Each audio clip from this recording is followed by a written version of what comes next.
Hello, hello. It's time for Friday Night Live. I feel like it's been so long since we've done a normal, regular Friday Night Live because we have been, on the days court was dark from the Depp Heard case, we didn't do Friday Night Live because we were streaming all day, every day.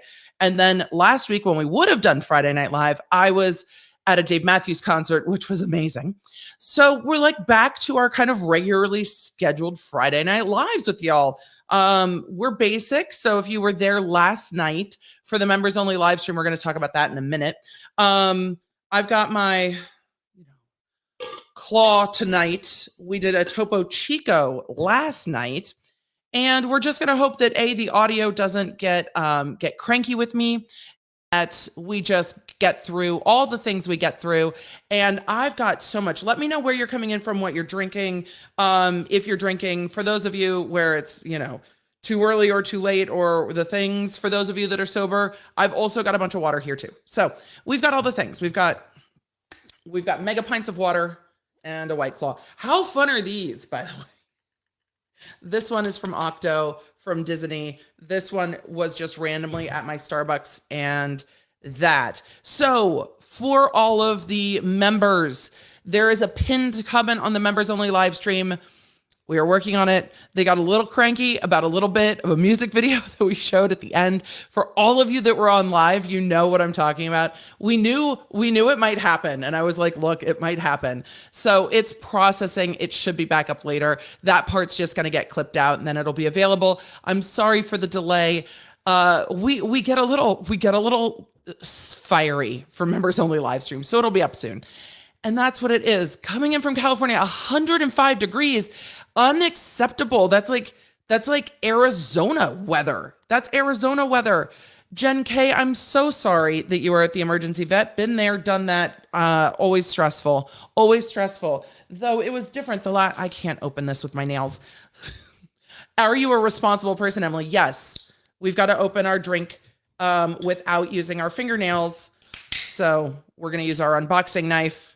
Yes, when I first started YouTube, I did unboxing videos. This was sent to me by a law nerd early on. I have cat hair on my face because we were cleaning George's ear earlier, and then I was finishing research till the last minute. I've just tangented wildly. We were at the emergency vet with George a while back, not even a while back, over the long weekend at the end of May.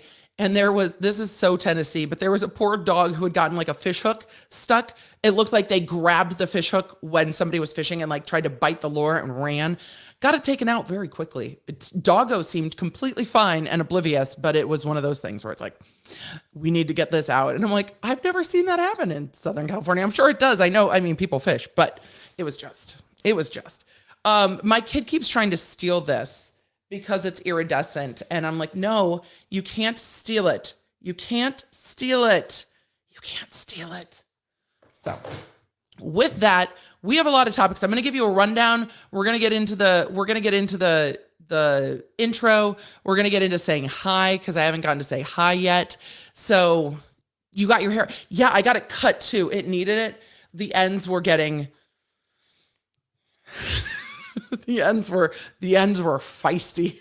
We needed a haircut so bad. I received my I Have Questions shirt today. Love it. I'm wearing my I Have Questions shirt now. Does the knife say till death? It sure doesn't. It does have a dragon on it though, and I love that. So tonight for Replay Crew, love you. Everything will be time-stamped. We've got some interesting stories in our weekly roundup. I got asked a lot to talk about Dr. Spiegel's article in Newsweek. So I'm going to talk about that. That's going to happen. And then we've got some other quick stories to get into. Then we're going to get into the Chrisley convictions. I'm going to do a podcast episode breaking down the charges and things. We're going to do kind of an overview tonight. Next week's podcast will be a deeper dive. There's so much Tati stuff going on. There is so much legal happening. And then today, so when I search for the Tati stuff in Nevada particularly, the way I search court records differently depending on which system I'm in, the federal government has, or the federal courts have a different system than the state courts, and the state courts all have different systems. And then they keep, like Washington just changed its system. It's so much. So with the Tati case in Nevada, I always search it by name. And I generally do name searches every now and then just to see if anything else happens. Because if you just do the case number, then you don't get all the cases. There's a new lawsuit. There's a new one. So we're going to get into that too. For those of you that are like, don't worry, I'll tell you who Tati is. It is a very interesting business partner, YouTube drama, lawsuits. There's lots of them. They're whittling down though. I think we're going to all end up in Nevada. But yes, DeMarie, there's a new one.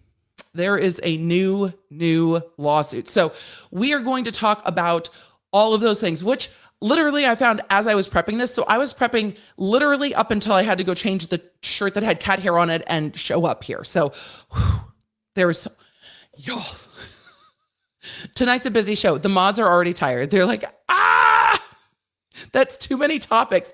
It is, which is why a lot of them are going to be an overview. And then we're going to get into the Tati stuff because we can't get into all of the things. And then with the lawsuits, I will give an overview about each one just because I think it's totally fair. So yes, I did clouds in my coffee. I did make it to the CLE that I was teaching today. I had the most fun. Lawyer Lamore and I are going to be doing a podcast together. We have a bunch of stuff that we want to talk about. I think it's going to be 5 hours long. Like she and I are just like, oh my God, in this, and oh my God, in this. And the moderators of the CLE were just like, okay, we're going to do this. We're going to do that. And I'm like, we just had so much fun. And she broke down this case so well over on TikTok. It's been fun breaking it down over here. It's just, woo.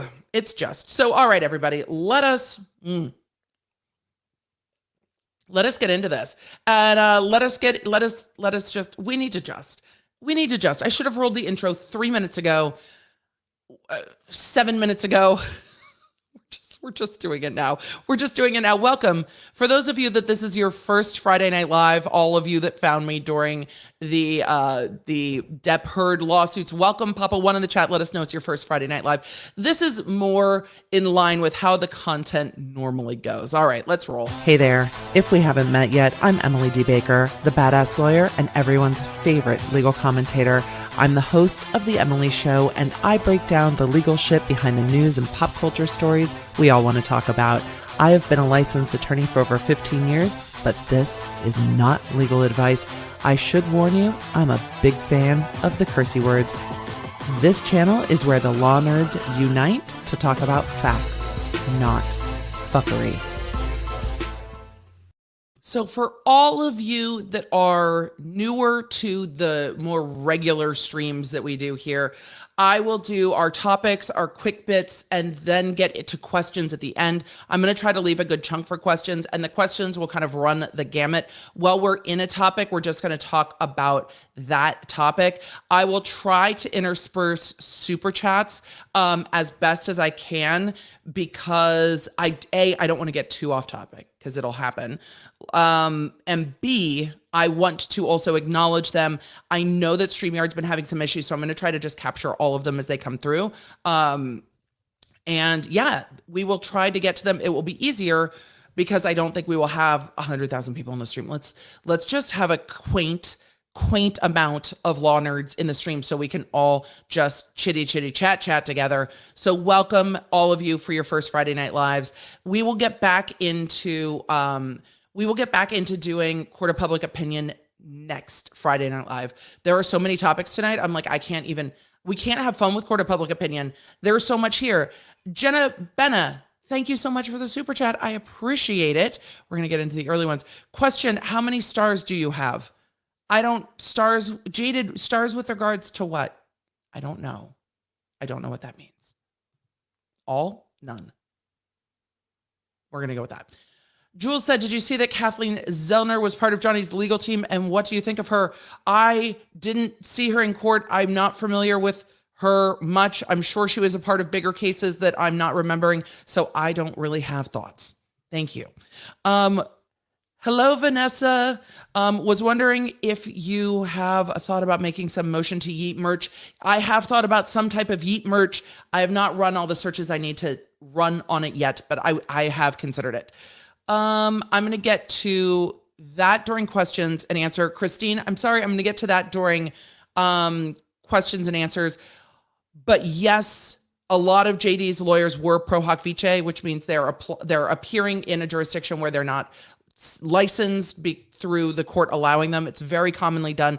But his lawyers were from all over: New York, Boston, Orange County, California. They were from all the different firms. According to Ben Chu's interview last night, Dr. Spiegel, Amber is his precious. We're going to talk about, Starbucks stars. I've been using them. While we're talking about Starbucks stars, I just used Starbucks stars for this, so I don't have as many as I used to. But I had order 2 days in a row, going, and then it just blipped. I was like, why did it blip? How did this blip? I don't need a blip. I don't need blips. We will do some yeeted merch. Hello, Matt Bond. Thank you. I know I am your spiffy mumbo jumbo talkie friend. I appreciate that. We're going to get into our first topic today because if you guys don't follow me on Instagram at the Emily D. Baker, if you do that sort of thing and care, but I was really happy. We're going to just go to Instagram because things were happening. And we're going to talk about that first. So first topic, Britney Spears got married, and I'm super excited about it. I mean, we've been following Britney for so long with the conservatorship since my content all really shifted to pop culture early on in 2020. I think early on in 2020, I started covering the conservatorship, and I was like, what in the fuck is happening? So this is where we're at. Britney and Sam got married. This is gorgeous. I am so happy. I am not going to address at this point her ex-husband. They were married 55 hours. It was annulled. Is he an ex-husband? I think there's some room for discussion about whether he's an ex-husband or not. But Jason Alexander, not from Seinfeld, tried to crash the wedding. It looks like he got arrested. I want to pull up that information. I just wanted to celebrate Brit's wedding. This is gorgeous. The framing on this is beautiful. Yes, yes, yes, yes, all of the yes. So Sam posted a number of pictures. We're just going to go through them. To all of you who messaged me when I asked if Rosengart was present, you are the real heroes. Law-nerd research attorneys are the greatest. This appears to be Matthew Rosengart. That appears to be Rosengart right there, second row, right on the aisle. I'm so happy. And look at how beautiful that tent is, all in pink. It's so beautiful. It's so beautiful. I just want her to get to be happy and live her best life. Yes, yes, yes. And so that's Sam Asghari's content, but we're going to go to Britney. She has more photos. So we're going to go there real quick. Let's see. And let's get into some of Britney's pictures. This is Britney dancing. Kiss it, peach emoji. You heard me. Shock face, kiss, rose. But I kind of just love, I don't know what's happening here. I love all of it. It looks like they were having a lot of fun at this wedding, which I love. I love the sass. I love kind of the Madonna glove. That's at least what I thought of when I saw this. Wow. Holy crap. We did it. We got married. I don't know how to pronounce G. I'm going to go with G's. It was the most spectacular day. I was so nervous all morning, but then at 2:00, it really hit me. We're getting married. I had a panic attack and then got it together. The crew who created our home into a literal dream castle were fantastic. The ceremony was a dream. The party was better. So many incredible people came to our wedding. I'm still in shock. Drew Barrymore, my girl crush, and Selena Gomez, who, by the way, is prettier in person than it's possible. Both came. I was speechless. I kissed Madonna again. We danced into the night with Paris Hilton. Thank you, Donatella Versace, for designing my dress. I felt so beautiful. Thank you to Stephanie Gottlieb and Charlotte Tilbury and Sophia Tilbury for the jewelry and makeup. I think we fell on the dance floor at least 2 times. I mean, come on. We were all voguing. Sam Asghari, I love you. I'm so happy for her. I'm just really happy for her. I am. I'm just really, really, really happy for her. Brittany Ann, you're welcome for the birthday text today. I do my best to get birthday texts out every day to the text crew. It is always my goal. This is an older post. This is not the wedding post. There were more photos. Hold on. I meant to do the slider thing. I love it. Kind of an iconic crew. I love that Brittany got to be in person with people. Like just the joy of getting to dance with people. I love it. I love it. I love it. I love it all. I love all of it. So I'm super excited for her. I love that the horse has their hooves painted gold and it's some kind of Cinderella fantasy. Like just let Brittany live her best. I'm so happy for them. Dress looks beautiful. I can see why she changed. That would be heavy as hell. And I'm just really happy for them. So there we go. Brittany and Sam, married.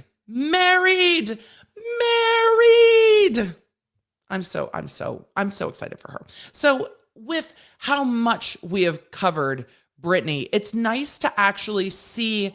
I mean, it's so rare in the cases that we cover to get to see like the full circle of from conservatorship to her speaking out for her own freedom to being removed from the conservatorship to getting married like inside of a year after 13 years of this conservatorship. I'm fucking pumped for Britney. So hopefully she will, live long and prosper and eat, drink, and be merry and all the things. And I'm so happy for her and Sam. I hope they have just all of the life that they want. So with that, let us get into our quick bits. That was our let's dive in. Our poll has ended. Thank you. What topic are you looking forward to tonight? Thank you for everyone who voted. All of the above, 38%. You guys are like, everything. We want to hear everything. Jolie Pitt Winery suit, Chrisley Convictions, and Tati lawsuit. You guys, the Tati lawsuit is just all tea. So if you don't know, you will know. It's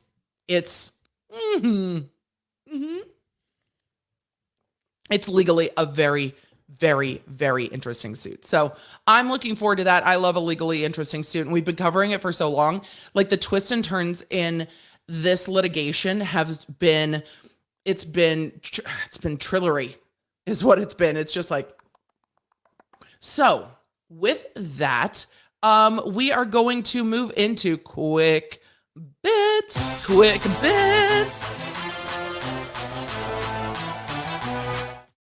First quick bit. We're going to talk about this Newsweek article with Dr. Spiegel. We can't not. And I don't normally cover news topics unless it's specifically related to a case that we're talking about, which is why for everyone who's messaged me like, girl, are you covering the January 6th hearings? I will be observing that. I will not be covering that. I don't like covering things. I didn't think covering Johnny Depp and Amber Heard would be so freaking divisive. It's not with the law nerds. It is some places on the interwebs, which I don't like. But though I was a political science major and I loved studying historical political races and political statistics, I have been out of that realm of my life for so long. I cannot really be insightful and or helpful other than just to be like, ugh, I hate all of this. And I don't cover stuff when my natural response is, ugh, I hate all of this. I cover pop culture. It's what I like the most. And that's what we talk about, because I can't be excited and come talk about stuff when I'm like, I don't want to talk about this at all. I fucking hate this. I hate all of it. I hate talking about it. I don't like it. So with the hearings, I am going to be watching. I'm not going to be covering. I'm sure there are others in the legal sphere that will be covering. We are here to talk about pop culture and the law and the things behind the pop culture and the law. So that is why I have answered. We have answered a lot, but I know I appreciate so much how many of you are like, I really want your take on this. Help us break it down. And I'm like, I just can't help with that. I try to help lots of things. Question, Emily, did you know that you're famous? I'm not famous. I am a girl with a microphone and purple hair. People magazine has mentioned you and quoted you twice in their article about the Depp versus Heard case. That's amazing. There's been lots of media. I don't think being quoted as an expert makes me famous. Definitely don't want to be famous. Definitely love hanging out with the law nerds. But thank you. We've been a little bit everywhere. We've been a little bit everywhere. All of the alphabet soup. We've been a little bit everywhere. So with that, I testified in the Depp versus Heard trial. The backlash has been horrific. I feel like Hogue Law for a minute, where we're just going to break this down a little bit, because I watched you testify. We watched you testify in the Depp versus Heard trial, and your testimony was horrific. So let's evaluate it from that perspective, please. Actually, we should. I'm going to read it so we can all read along. So we'll just do this. We'll just do this. I heard the news that Johnny Depp won his defamation lawsuit against Amber Heard as the verdict was being read on June 1st. I was very disappointed. First and foremost, for Miss Heard, who should have received much more of an outpouring of support than she did. Why? Why? That's a premise. Why should she have received more outpouring of support than she did? I don't think she should have gotten some of the vitriol and the death threats and all of the inappropriate fuckery. But did she get swatted like, I don't know, multiple content creators yesterday? Because vitriol is not just directed at Amber Heard. It feels shitty, no matter who you are, to have that kind of vitriol pointed at you. It fucking sucks. It sucks. She shouldn't have threats, harassment, and vitriol pointed at her. But that doesn't mean she should have an outpouring of support either. And, you know, yesterday, Nick Rekieta over on Rekieta Law and The Quartering both were swatted. We've seen Tim Pool, and agree with him or disagree with him, he's a content creator. If you disagree, you don't have to watch. That's fine. But also swatted with a bomb squad and evacuated from his studio for like 3+ hours. The real world and people going real world with content creators is so wild to watch unfold. And it's one of those areas of law where I'm like, if I'm going to lend my voice to things, and there will be lots of things,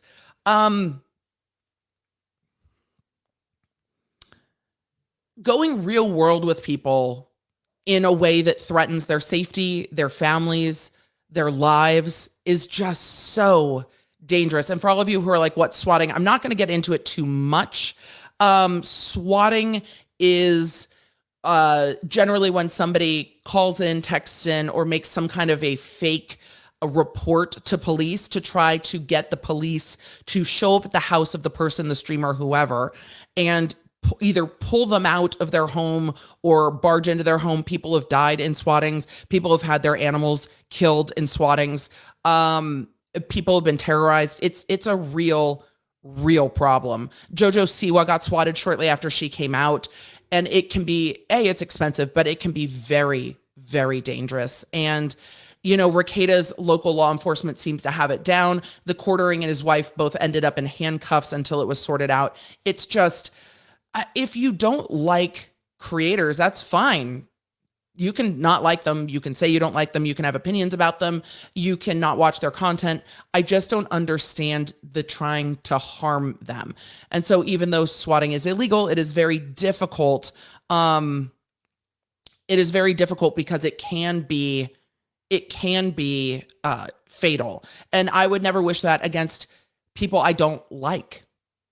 You know, you wish that, you know, oh, if I don't like you, I can just not engage with you on the internet. Like, it's so easy to avoid people you don't like on the internet. You just don't go there. It's not hard. Sorry. All right. The outpouring of support just at the beginning of Dr. David Spiegel's Newsweek piece.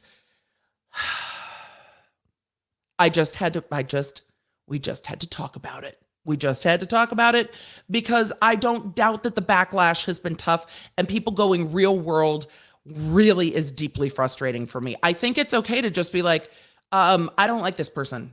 I'm not going to engage. Or, you know, or saying, hey, I don't like their content, or I don't like what they testified to, or whatever. But the real worlding is hard. So this is Dr. Spiegel's piece in Newsweek. Miss Heard should have received more of an outpouring of support than she did. Dr. Spiegel, were you watching the rest of the trial, though?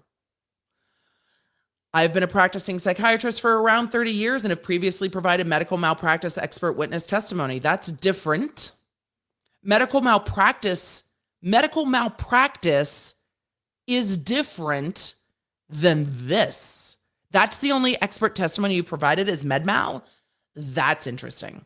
But before Johnny Depp versus Amber Heard defamation trial, I had never provided witness testimony in any high-profile cases. I mean, most haven't. I was asked to be an expert on this case in 2019, so I've actually been on the case for about 3 years and have been privy to every single detail of what's been happening for that period of time. I'm sure you're not privy to every single detail, which is fine, but I don't understand why this has to like do with anything. Is this a I know better than you? Is this an I know better than you? I think this is an I know better than you statement, but I've seen a lot on the internet saying that maybe this is the wrong Dr. David Spiegel. There's another one with an illustrious resume. I don't think they accidentally hired the wrong dude. He's been on this case since 2019. They've done depositions. They have his CV. They've put forth his expert declaration into court. It's just not possible that they hired the wrong one without catching it early on. But I think he's telling us that he knows better than us about this case because he's been on it since 2019. But this is also the person who was told that the festival of ice cream melted on Johnny Depp was vomit. So there's also that. When I signed on initially, the impression I had was that this would be a closed trial. Well, that decision hadn't been made yet, boo-boo. There wouldn't be cameras or fans in court. That decision hadn't been made yet. Paparazzi outside the courthouse was never a problem. That's something I can handle. But the situation obviously took a different turn once the trial became a national televised event. Can you imagine what the headlines would be if we hadn't all watched this trial for ourselves? Can you imagine if this had been closed door, what we would have learned about this trial? Can you imagine? I can, and it makes me sad. That said, I had a job to do, and I did my job, sir. Your job involved answering the questions, and you didn't seem to want to do a lot of that.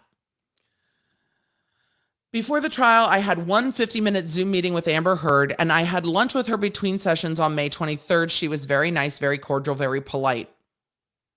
Sir. This doesn't surprise me because it was outside his declaration. And we learned that from the voir dire that Dennison did of Dr. Spiegel. Dennison's voir dire was about him testifying as an IPV expert. And it seemed that his expert declaration had gone to him being an expert in drug and alcohol use and potential impacts on neurology.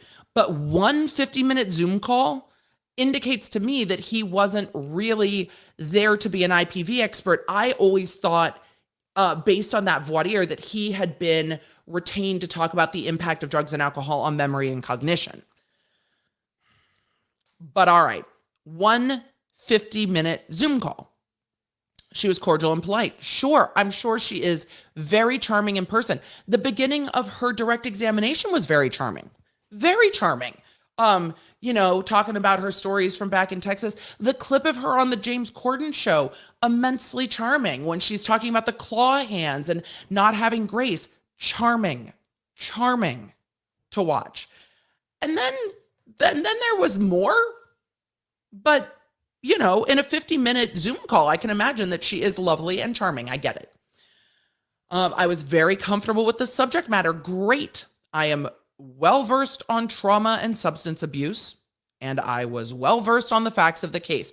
You thought ice cream was vomit. I have questions about how well-versed you were on the facts of the case, and perhaps maybe you should check that assumption that you were well-versed on the facts of the case, because I feel like that got filtered before it got to you. But cross-examination is something you're never fully going to be prepared for. Well, if you're an expert, if you testify as an expert enough, there's only so much they can ask you. Because you don't know exactly what they're going to do or say, but you kind of do, though, especially when you've gone through a deposition. You kind of know what's coming up. Like, yeah. I don't know. Who am I? Just a girl who did a lot of trials. It wasn't as if I was stunned that I was going to be cross-examined, though I was a little uneasy about being on national television. It didn't come across as unease. It came across as arrogance. What I couldn't prepare for was the reaction from the public. Sir, you seemed to call Johnny Depp an idiot in your deposition, and you looked at the judge and went, do I have to answer that? And when you started clapping back, you said, oh, Your Honor, she's like, sir, answer the question. You're like, I'm just getting into character. He said, I'm just getting into it. But it felt like he was like, I'm just getting comfortable. Sir.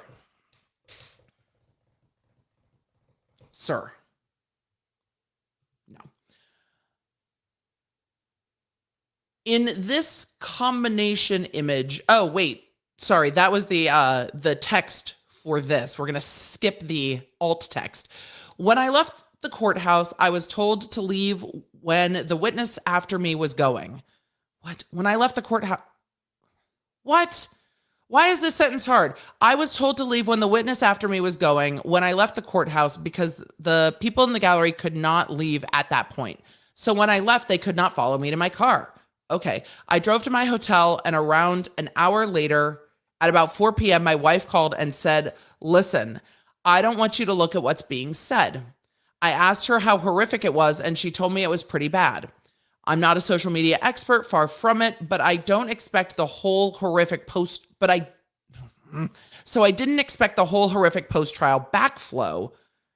It's been a little stunning for me. I don't doubt that.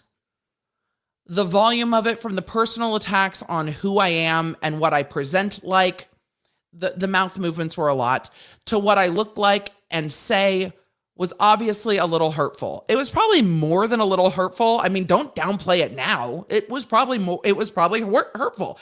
It's awful to see people say mean shit about you on the internet. We're all humans. We have feelings. I get it. But if he had been paying attention to this trial, he would have probably seen what happened after Dr. Hughes testified. I deal with people for a living, so I tried to understand where people are coming from. It's what a psychiatrist does, but the comments below the YouTube videos of me have been vile. And some people have access to my work emails, so I've gotten 4 or 5 charming editorials about myself. Don't email somebody's work email. But I wonder if those are from colleagues, former clients, former patients. Like, who's emailing you at work, and how's it only 4 or 5? That's not high volume. Don't do that, though. My WebMD page has now been closed to comments. I think that's appropriate. But if you looked at the site beforehand, there were probably 7 or 8 reviews, and all of a sudden on Monday, May 23rd, and Tuesday, May 24th, there were hundreds. So it's pretty obvious what had happened. Yeah, I don't doubt that at all, that your WebMD page and any Google reviews got brigaded. That does happen. I don't like that happens. It violates terms of use of all of those sites, but all of those sites also have ways to deal with it. Oh, he wrote this. Yeah, he wrote this. He wrote this and Newsweek published it. So I'm an adult. Thank you for clarifying. It's not the first time I've been criticized, undoubtedly, but never like that. I mean, the volume and scale of being on the internet's a thing. On that Monday and Tuesday, I had what I describe as an emotional concussion. It wasn't physical. I didn't get hit on the head. It was emotional because the feedback afterwards left me a little on the numb and dazed side. I slept a lot on Monday and Tuesday. Okay. I was originally going to take a vacation to see my son in New York on May 25th. This feels like a Notes app Twitter thread. Anyone else getting that vibe? Anyone else getting that vibe? This feels like a Notes app Twitter thread.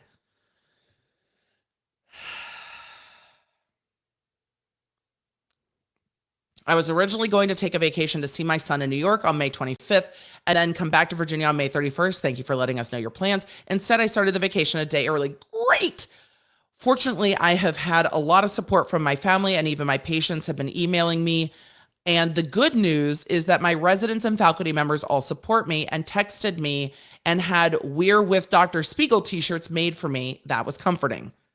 I can't imagine that this is not good for his family. That sucks. But this is "We're with Dr. Spiegel" t-shirts made for me.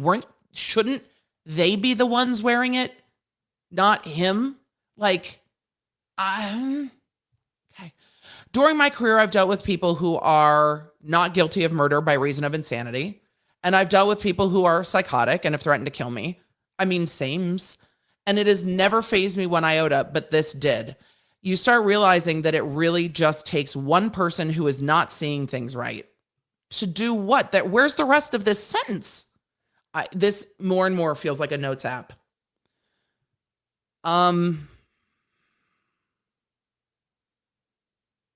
Okay.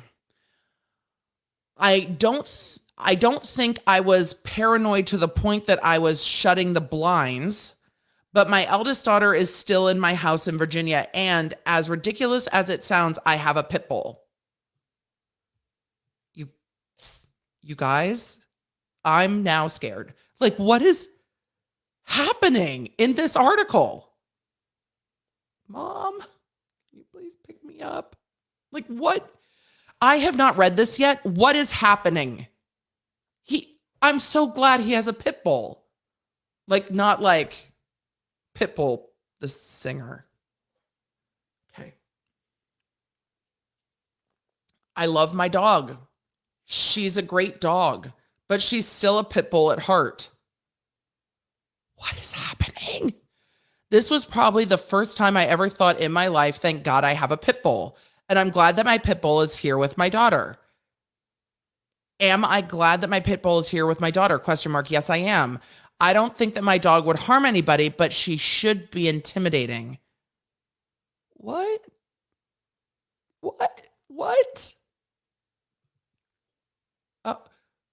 If you're afraid that people are going to come to your house, which, by the way, notoriety, infamy, internet persona can absolutely lead to unhinged behavior, stalking, and people going real world. That's a real concern. Therapy, cameras, talk to your local law enforcement, but also therapy. Okay.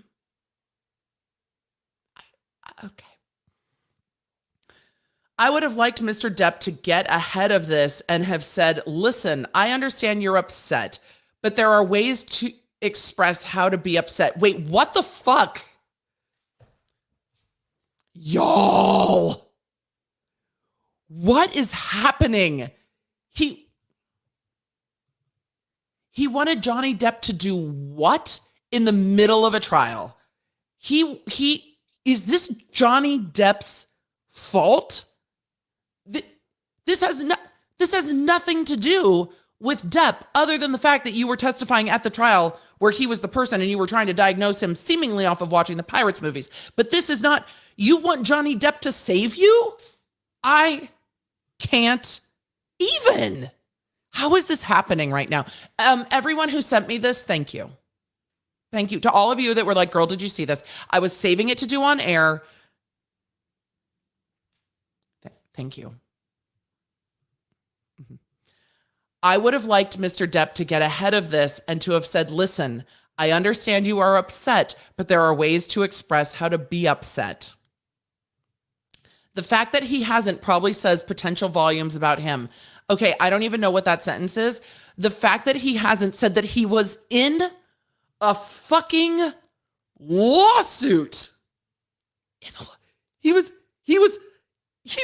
in a lawsuit as a litigant. He couldn't come out and make any statements. The legal teams during the break were told not to make any more statements. Elaine Bredehoft could have addressed it on Good Morning America. She chose not to.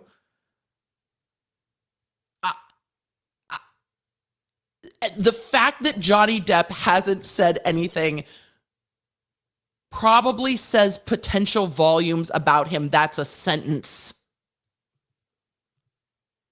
The fact that he hasn't probably says potential volumes about him. This is a notes app. And for all of you that are like, girl, what? I'm sure the chat can explain.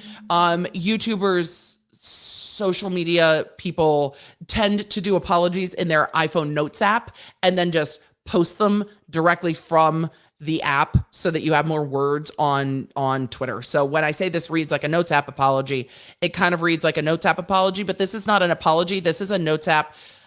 All of you are bad for being mean to me. I can't believe this is happening. Not on Twitter. Like, I would believe it if this was a Twitter thread. Okay. Thanks, Newsweek, for the entertainment. All right. Miss Heard hasn't come out and said anything either. I'll keep reading. But my opinion is that she is the most vulnerable person in this situation. If I had groupies and I saw them attacking and harassing someone they don't know, I would have said what I said during the trial, that there are ways to express dissatisfaction and then there are ways not to. Why do you assume that the people critical of you are Depp stans? Because that's what he's assuming. Anyone critical of me must be a Depp stan, which is like total marching orders of Heard's team's playbook. But no, people are critical of you because of you. It was your testimony. I really wanted the experts to be good. The best one was the orthopedic surgeon. You were disastrous by your own words. It was nothing other than your own words. We even told the chat not to make fun of your hair because, you know, it can happen. It can be windy. You know, people are nervous to testify. It was your words. It was the way you testified. It was the things you said. It was the trying to diagnose someone off of TV interviews that did it for us. It was the apparent ethical issues that did it for us. It had nothing to do with Depp standum. Most people are like, Pirates is cool. And that's about it. I have not seen hardcore Depp stands on this channel. I've seen people who are like, yeah, I like some of those movies. Holy fucking shit. I'm glad we covered this first. This was supposed to be a quick one. This was supposed to be a quick one, and here we are. And I don't remember him saying anything. I didn't see groupies attacking and harassing the internet. I would have said what I said during the trial. I didn't see you saying anything during the trial about that. There are ways to express dissatisfaction, and then there are ways not to. I think when Mr. Depp first noticed this behavior from his fans, he should have redirected their emotions. How much power do they think Depp has? And when the court says, don't say anything, why would they say anything? Well, I still feel this invitation would be welcomed. His fans may be disarmed by the verdict in his favor. Though since the verdict, I have received a piece of derogatory mail to my professional address and one rude phone call that was fielded by my staff. Sir, I'm just going to say, in the world of online harassment, which I think is fuckery, to be clear, fuckery, the amount of harassment others have received is so exponential compared to a piece of mail and a rude phone call. Ask Amber Heard. I'm sure she has received much worse, sir. That shouldn't happen. It shouldn't. But also, on the scale of things, this is not a 10. I'm sure it's off-putting. I have been almost totally offline since May 23rd, and I told my wife and kids before the trial to get off their personal websites and social media platforms for at least a week before and 2 weeks after the trial. But it probably still is a little bit hurtful for them to see the attacks on me, I'm sure. And for the patients I've had relationships with for years, I'm sure. And people shouldn't attack his family, his kids, or anyone else. People can be critical of him. And there's a difference between critique and attack. But during his testimony, he looked at Dennison, who was cross-examining him, and said, I don't understand why we're talking about psychiatry. I just told you what it was. So I feel like we're still being told what it is. There is potential for professional fallback. I don't think it's going to be that 80% of my patients will stop seeing me, but I do think some will, who I don't know well enough. What? Is that a sentence? But I do think some will, who I don't know well enough. Am I reading that properly? Huh? Yeah, some might have just heard what you said and not have known that about you, though. They might. Some of my patients that have suffered from IPV, intimate partner violence, have reached out to me and expressed that Miss Heard's testimony was cathartic. I've seen the opposite in my content. But I've never asked my patients what they think about the Amber Heard and Johnny Depp case. Well, it would be inappropriate to. So there may be people who, is this sentence still one sentence? If they think it's that important and they don't know me that well, may drop out. What? Okay, wait, what? Some of my patients that have suffered from IPV have reached out to me and have expressed that Ms. Heard's testimony was quote unquote cathartic. But I've never asked my patients what they think of the Amber Heard and Johnny Depp case. So there may be people who, if they think it's that important and they don't know me that well, may drop out. It's a notes app. I'm also applying for the position of permanent chair of the department at my med school. That's none of our problems. It's not like I think the comments from the general population would affect anything. Well, then why are you bringing it up if you don't? Because I think that you do think that it will impact it. But that's not going to be the fallout from the trial.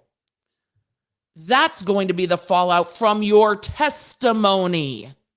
It's different. But if they made you shirts, why are you bringing it up? They all made you shirts. They're all on your side, sir. If they're all on your side, what you said up here is that I have had a lot of support from my family and even my patients. I didn't know this was going to be a whiskey night. It should have been. And good news is that my residents and faculty members all support me. They all support you. So if they all support you, why are you bringing up that you're applying to be a permanent chair at your med school? And it's not like you think the comments from the general population, you peons on the internet, would affect anything. I'm not going to lose my job. Well, then why do you need to say it, sir? But the whole circus around the trial make me look more or less like a serious academic? I don't know. But will the whole circus around the trial make me look more or less like a serious academic? I don't know. Sir, that's not the trial's fault.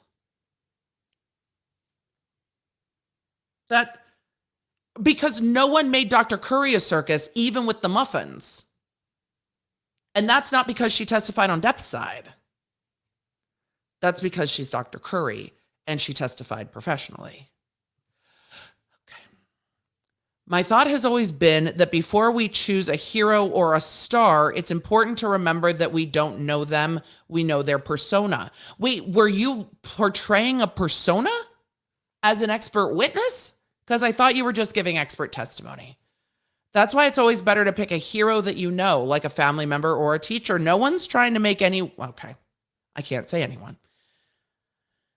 That's why it's always better to pick a hero that you know, like a family member or a teacher. Then you know them a little more than you know this person you've never spoken to in your life. What? Sir? What? I think if he's worried about being taken professionally as an academic, maybe this doesn't help. Your thoughts? Chat, does this help? Because I feel like maybe it's the article.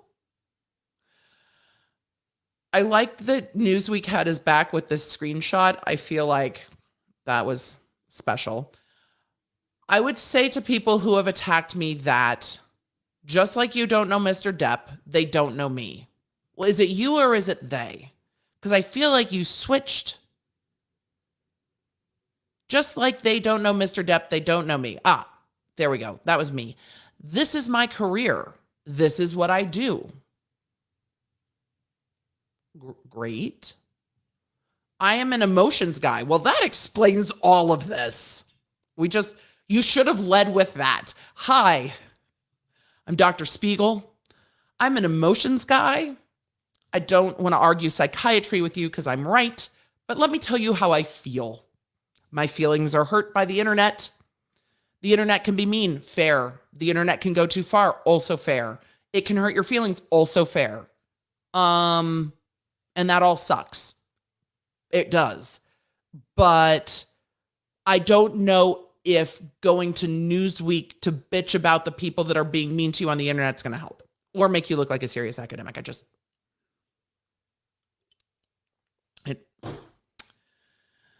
I'm an emotions guy, so I have no problem with people expressing emotion. But I have people expressing emotion that is hurtful and harmful, whether it be words or the ton of memes I have seen that are supposed to look like me when I'm testifying. Sir. He's mad about the memes, you guys. I can understand being mad about the harassment. I can understand being worried for your children. I can understand feeling like your office staff feels unsafe because someone is calling your office with harassing phone calls. I can understand all of that. That shouldn't happen. But sir, people are expressing emotion that is hurtful and harmful.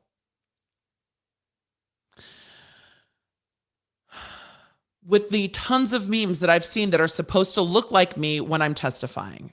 So the lack of self-awareness. And most of the memes were funny. The memes weren't mean. The memes were of Doc Brown from Back to the Future, who's kind of epic, and Dr. Doofenshmirtz, who in his own way is also kind of epic. I would ask the internet, I'm just going to fix it for you. I would ask the internet to remember that there are appropriate ways that you can say you are dissatisfied with my testimony. Sir, your testimony sucked. Or that it may have been short-sighted. You called Johnny Depp an idiot in your deposition, and that seems unprofessional to me. You also seem to try to diagnose somebody with a whole bunch of shit, and you would never talk to them. You also didn't leave any room or accounting for the fact that Johnny Depp is ADHD. So I felt that was short-sighted. Also, you were rude. And there were times you were funny. So there's the memes. I am an expert at this. At what?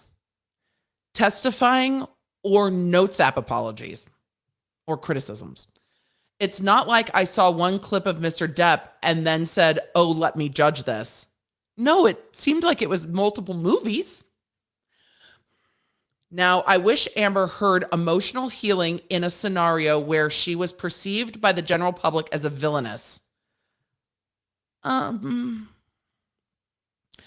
also wish Amber heard emotional healing from this trial where she testified in a way that was not consistent with the rest of the evidence that she put forward. And I don't know if you're supposed to put the period inside the quotations or outside, but I don't know why villainous is in quotes.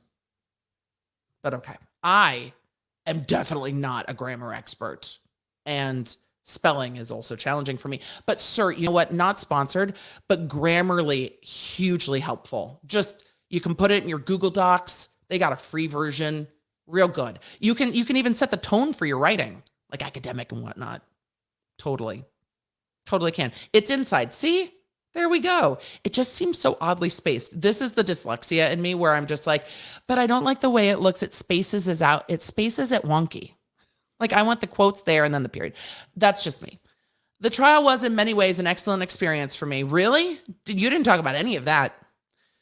If it had just been the work I did that led up to it, the trial and the cross-examination. Wait, what? Okay.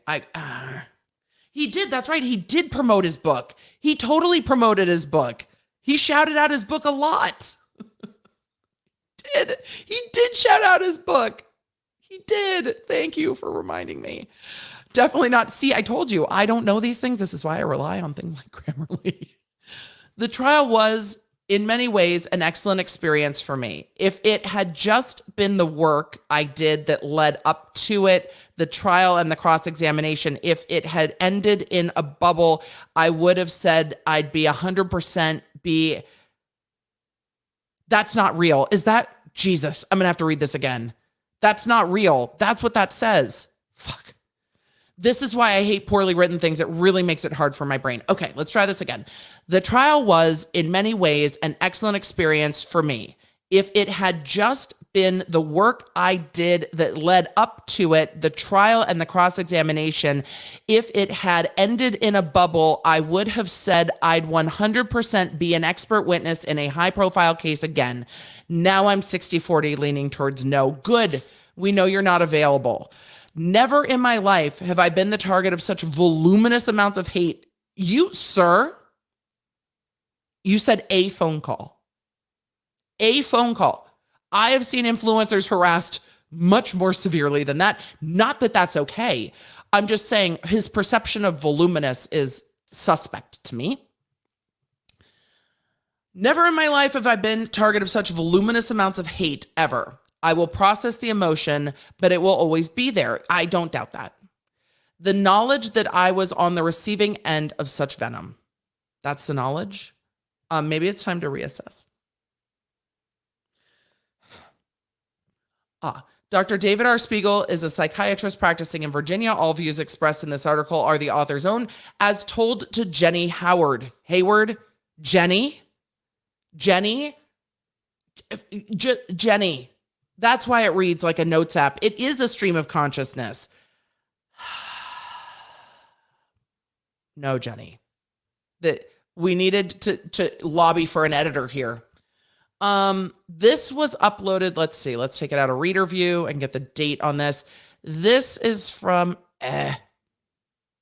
when is this from? Oh, I should have let it read it. From June 3rd at 5:55 a.m. Eastern Standard Time.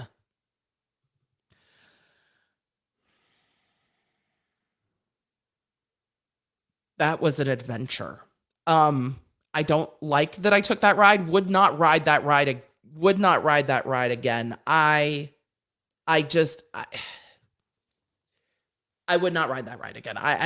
10, it's a 0 out of 10. No for me, dog. What the fuck just happened?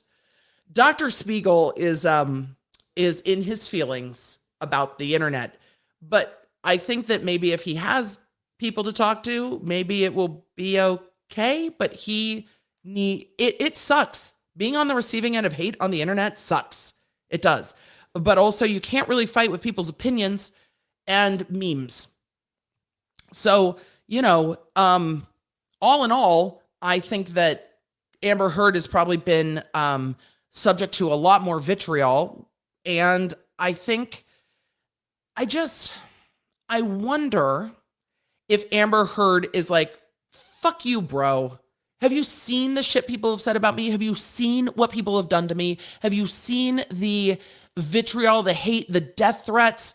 Stop fucking crying on the internet about it. I want to know how Amber Heard feels about this, and I want her response. That's what I want. Because I'm sure she's just like, girl, it's a no for me. All right, Dr. Spiegel. Well, it sounds like your department's with you.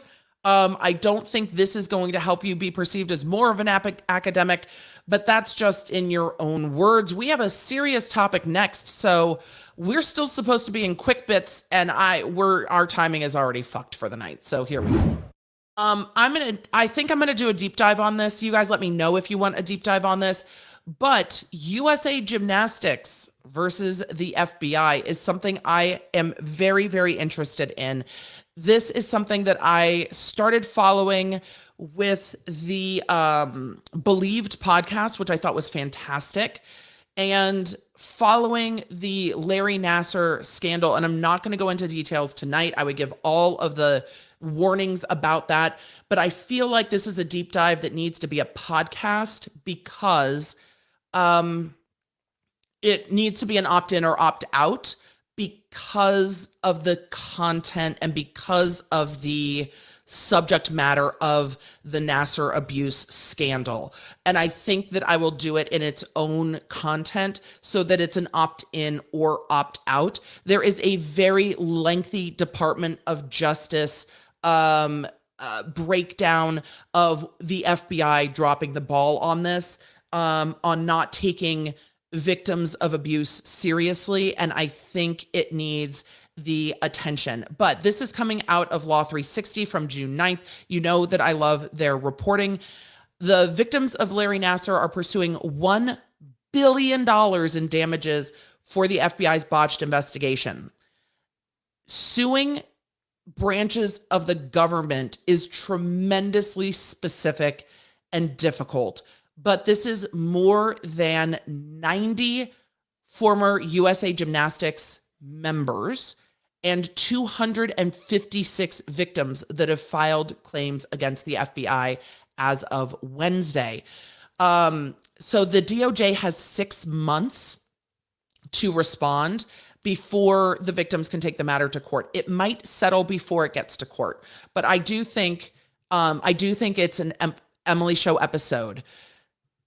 The fact that these women, and this is something I commented on with ABC when I did the year in review, the amount of strength it takes for women who were not just betrayed by their their team doctor, their organization on the highest level, but also by those that are supposed to protect them. The betrayal is so massive that it's almost hard to wrap your head around.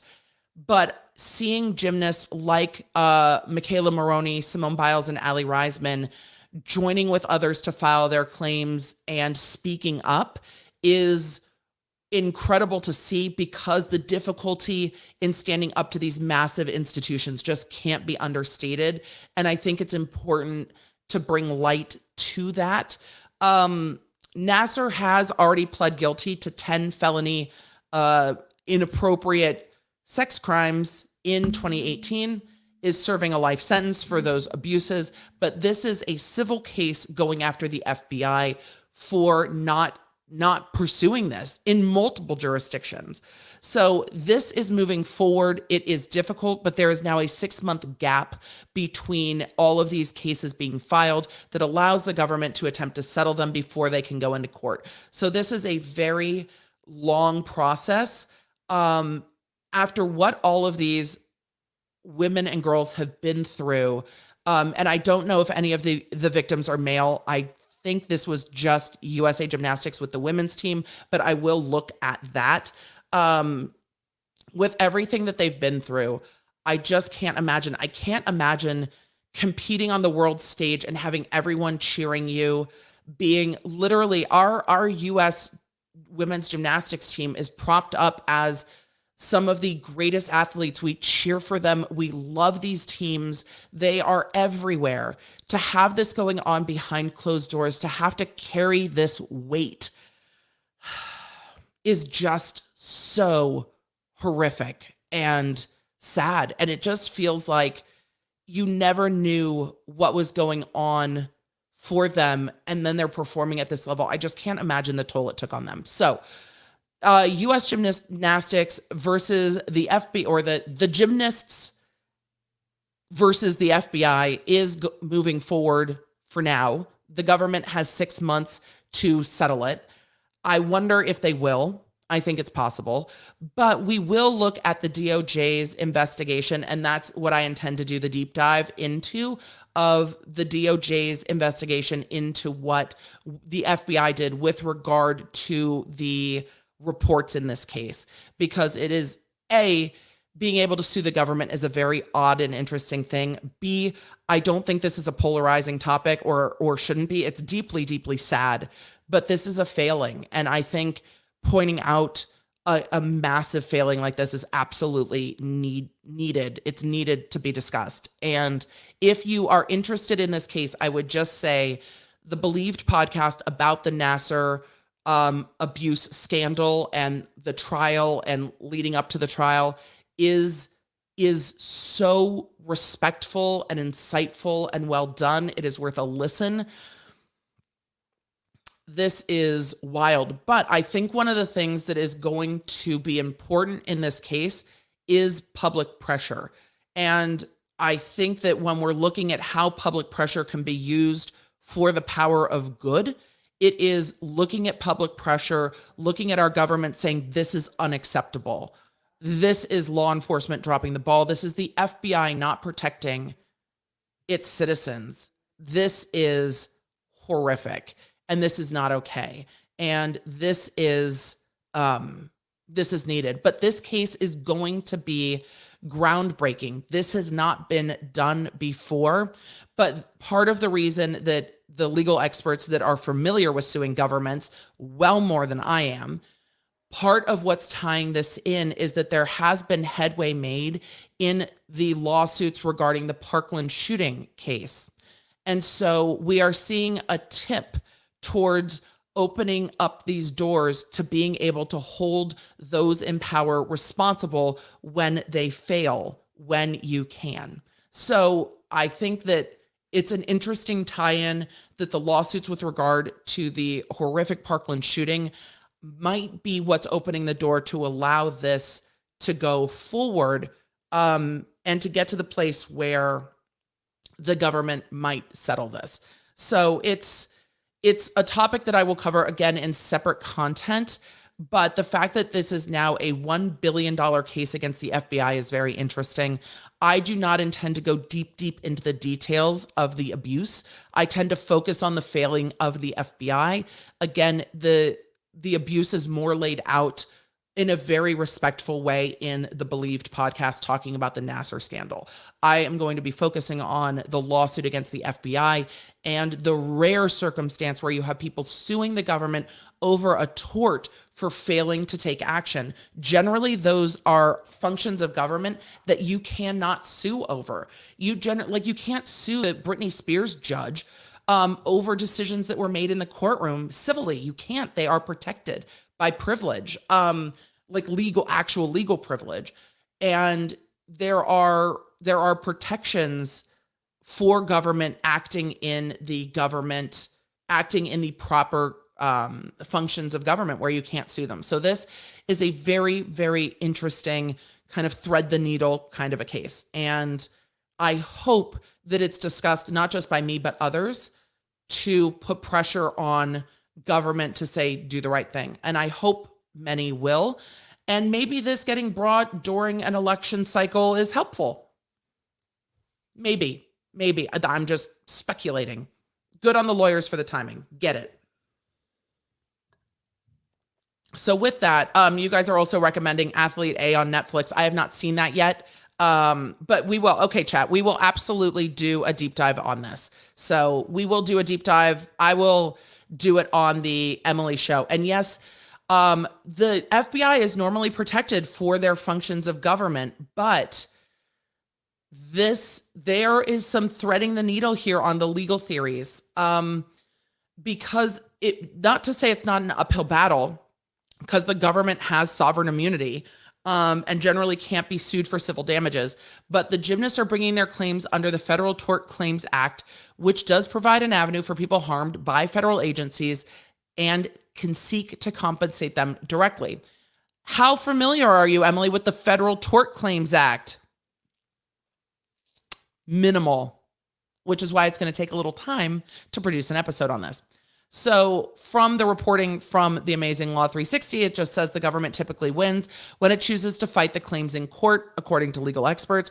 The Federal Tort Claims Act has caveats for judgment calls by federal employees, and claimants can only seek compensation for conduct for which a private citizen can be held liable, which is why the Parkland ruling was so interesting.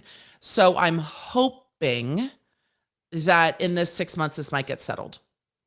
I'm hoping, because then they don't have to fight the battle and the government can just take care of it. So with that, we're going to take a look. The chat has spoken. We're going to take a look at the Nassar victims suing the FBI for dropping the fucking ball. And we'll figure the rest of it out. So that is needed. But it is More than 90 of the former U.S. gymnastics team doctors estimated 265 victims filing claims against the FBI on Wednesday. So this was just filed. And then there are another 13 gymnasts who filed separate claims in April. So this is almost, this is 280-ish individuals. It's a lot of people. It's just. Just Books is saying no settlement. If there's no settlement, they might not win. So the government has 6 months to resolve it. Resolving it might be the best option for everyone involved, truthfully.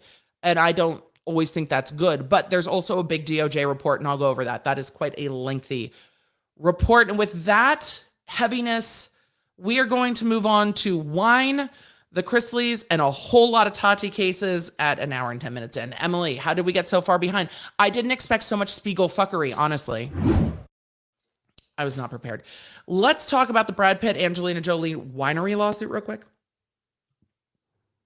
This is a quick bits. It is not a deep dive. Here's why.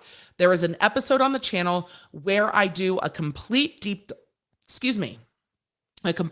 dive of the original lawsuit that was filed in February. So I've got a whole podcast episode about it that you can find on the channel, and the podcast about the Miraval. We have a bottle of the wine from covering it in the Miraval lawsuit. What I'm going to point out today is that there is a first amended complaint that's been filed. There's a FAQ. And there's been a ton of attorneys that have substituted in. So we're going to take a look at the complaint and the facts side by side. The media really just picked up on this First Amendment complaint in June. I don't know where everybody was in February. A few people reported on it, but now just do a quick rundown. When this was filed by Brad Pitt and Mondo Bongo, those of you that were here in February know what we're talking about, against Angelina Jolie and Nuavel LLC. The original claims were, let's go to the tape. When this goes to trial, man. The original claims were tortious interference with contractual relations, breach of implied in fact contract, breach of quasi-contract pleaded in the alternative, breach of implied covenant of good faith and fair dealing, and constructive trust.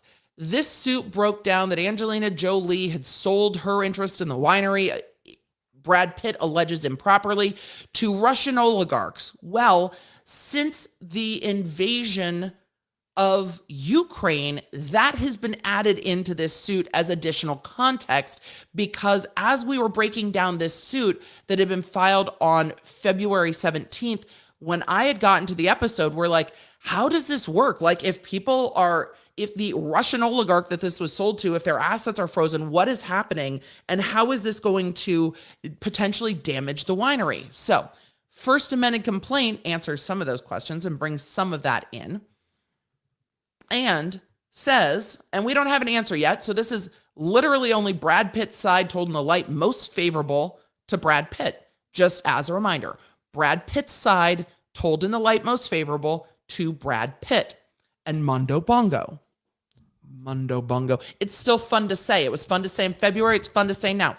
Breach of implied in fact contract, breach of quasi-contract, breach of implied covenant of good faith and fair dealing. Like, man, don't be a dick. Abuse of rights under Article 6-1 of the Luxembourg Civil Code.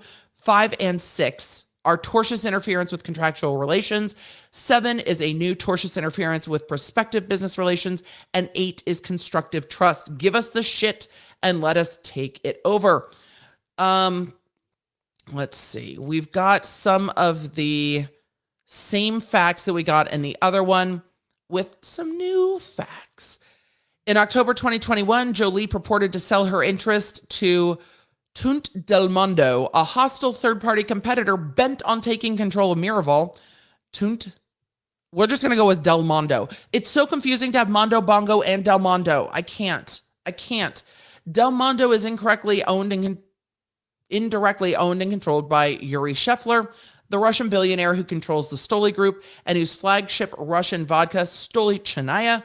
Look, say what you will, but Vanilla Stoli and on occasion root beer float flavored Stoli were a total vibe when I was in law school. The vanilla was. The root beer float one was a vibe a little bit later. Too much of a vibe, in fact, on multiple occasions. So, the Stoli Group, whose flagship Russian vodka, Stoli Shanaya, has been the object of boycotts throughout the world. Yep. The U.S. Treasury Department designated Scheffler as an oligarch in the Russian Federation in an unclassified report to Congress made pursuant to the Countering America Adversaries Through Sanctions Act of 2017. Who knew? Jolie pursued and then consummated, interesting use of word. Jolie pursued and then consummated the purported sale in secret, purposely keeping Pitt in the dark and knowingly violating Pitt's contractual rights. Again, written by Pitt, all allegations, some shade, allegations and shade, allegations and shade, lawsuits. Light most favorable to the person writing them. Jolie has not responded yet. I'm fascinated to see what she says. I just cannot wait. By doing so, Jolie sought to seize profits she had not earned and returns on investments she did not make. Also, through the purported sale, Jolie sought to inflict harm on Pitt. Jolie knew and intended that Scheffler and his affiliates would try to control the business Pitt had built and undermine his investment in Miraval. Let's see. These are the new facts that are added. And just as Jolie envisioned, that is exactly what Scheffler has done. Since claiming to acquire Jolie's interest in Miraval, Scheffler has launched a hostile takeover of the wine business. This is what I'm very interested in, the destabilizing of the business, destabilizing Miraval's operations and seeking access to Miraval's confidential and proprietary information for the benefit of his competing enterprise. At the same time, Miraval's association with Scheffler, who has gained notoriety through cutthroat business tactics and dubious professional associations, jeopardizes the reputation of the brand Pitt so carefully built. All of this is the direct result of Jolie's unlawful and tortious conduct, they allege, in violation of the parties' agreement. Jolie has sought to force Pitt into partnership with a stranger and, worst yet, a stranger with poisonous associations and intentions. That is the facts section. That's where it's like, this is a lawsuit of poisonous associations and intentions. Wahaha. The purported sale is unlawful on the grounds set forth below, which we covered in the other episode. They're the same.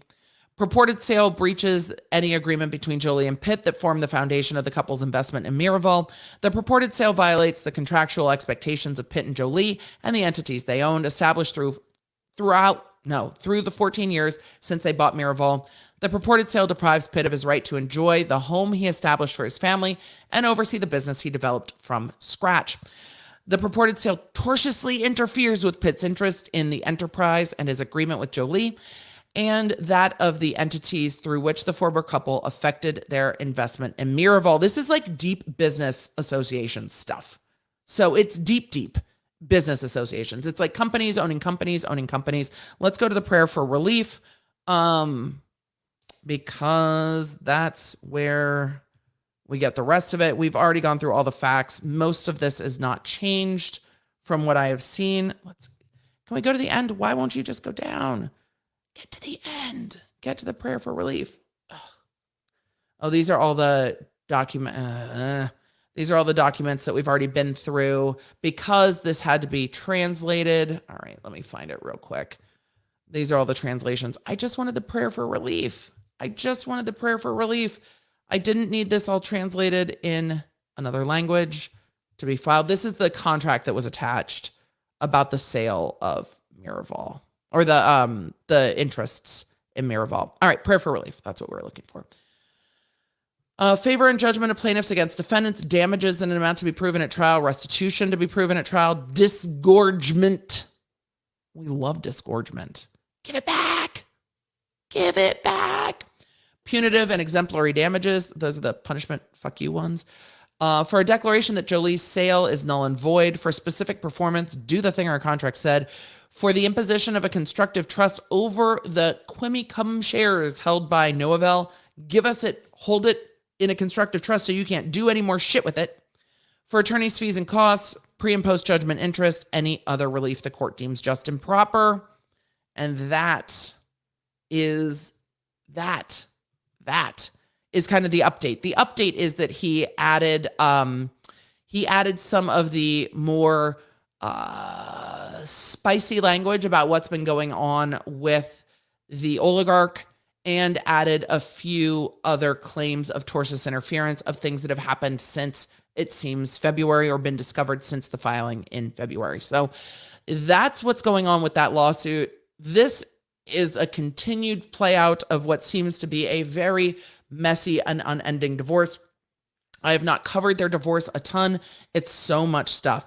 I will be covering this, though, because this has all the things. It has holding companies. It has hostile takeovers. It has wine. The winery also has like a limited edition sparkling rosé. It's a rosé-only winery. I'm fascinated. I'm just fascinated. So if you want to go hear the rest of this, there is an episode of The Emily Show waiting for you. I should have pulled up what number it is. I'm going to trust Michelina, if you'll pull it up. I think it says in the YouTube video what number it is. If you just go to my YouTube channel and search Brad Pitt, I think that's the only video other than tonight's that are on that topic. And I drank while we did that stream, because how do you talk about rosé all day without covering it? Let's see. It is episode, as I'm pulling it up. Wait, no, I don't want to pull it. I don't want to start playing.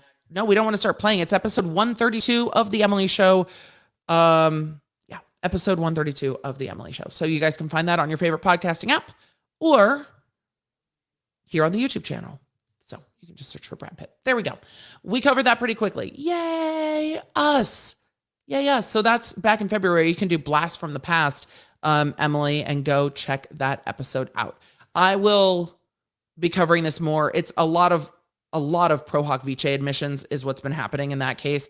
Once we get a response is probably the next time I'll peek in on it, because I want to see what Angelina Jolie's team says about it. You know what that means, you guys? It's time to get to the Chrisley Conviction. That's where we're going next. And then Tati Westbrook. Now we've gotten back to like reality and internet celebrities out of the world of like celebrities that own a winery for fun.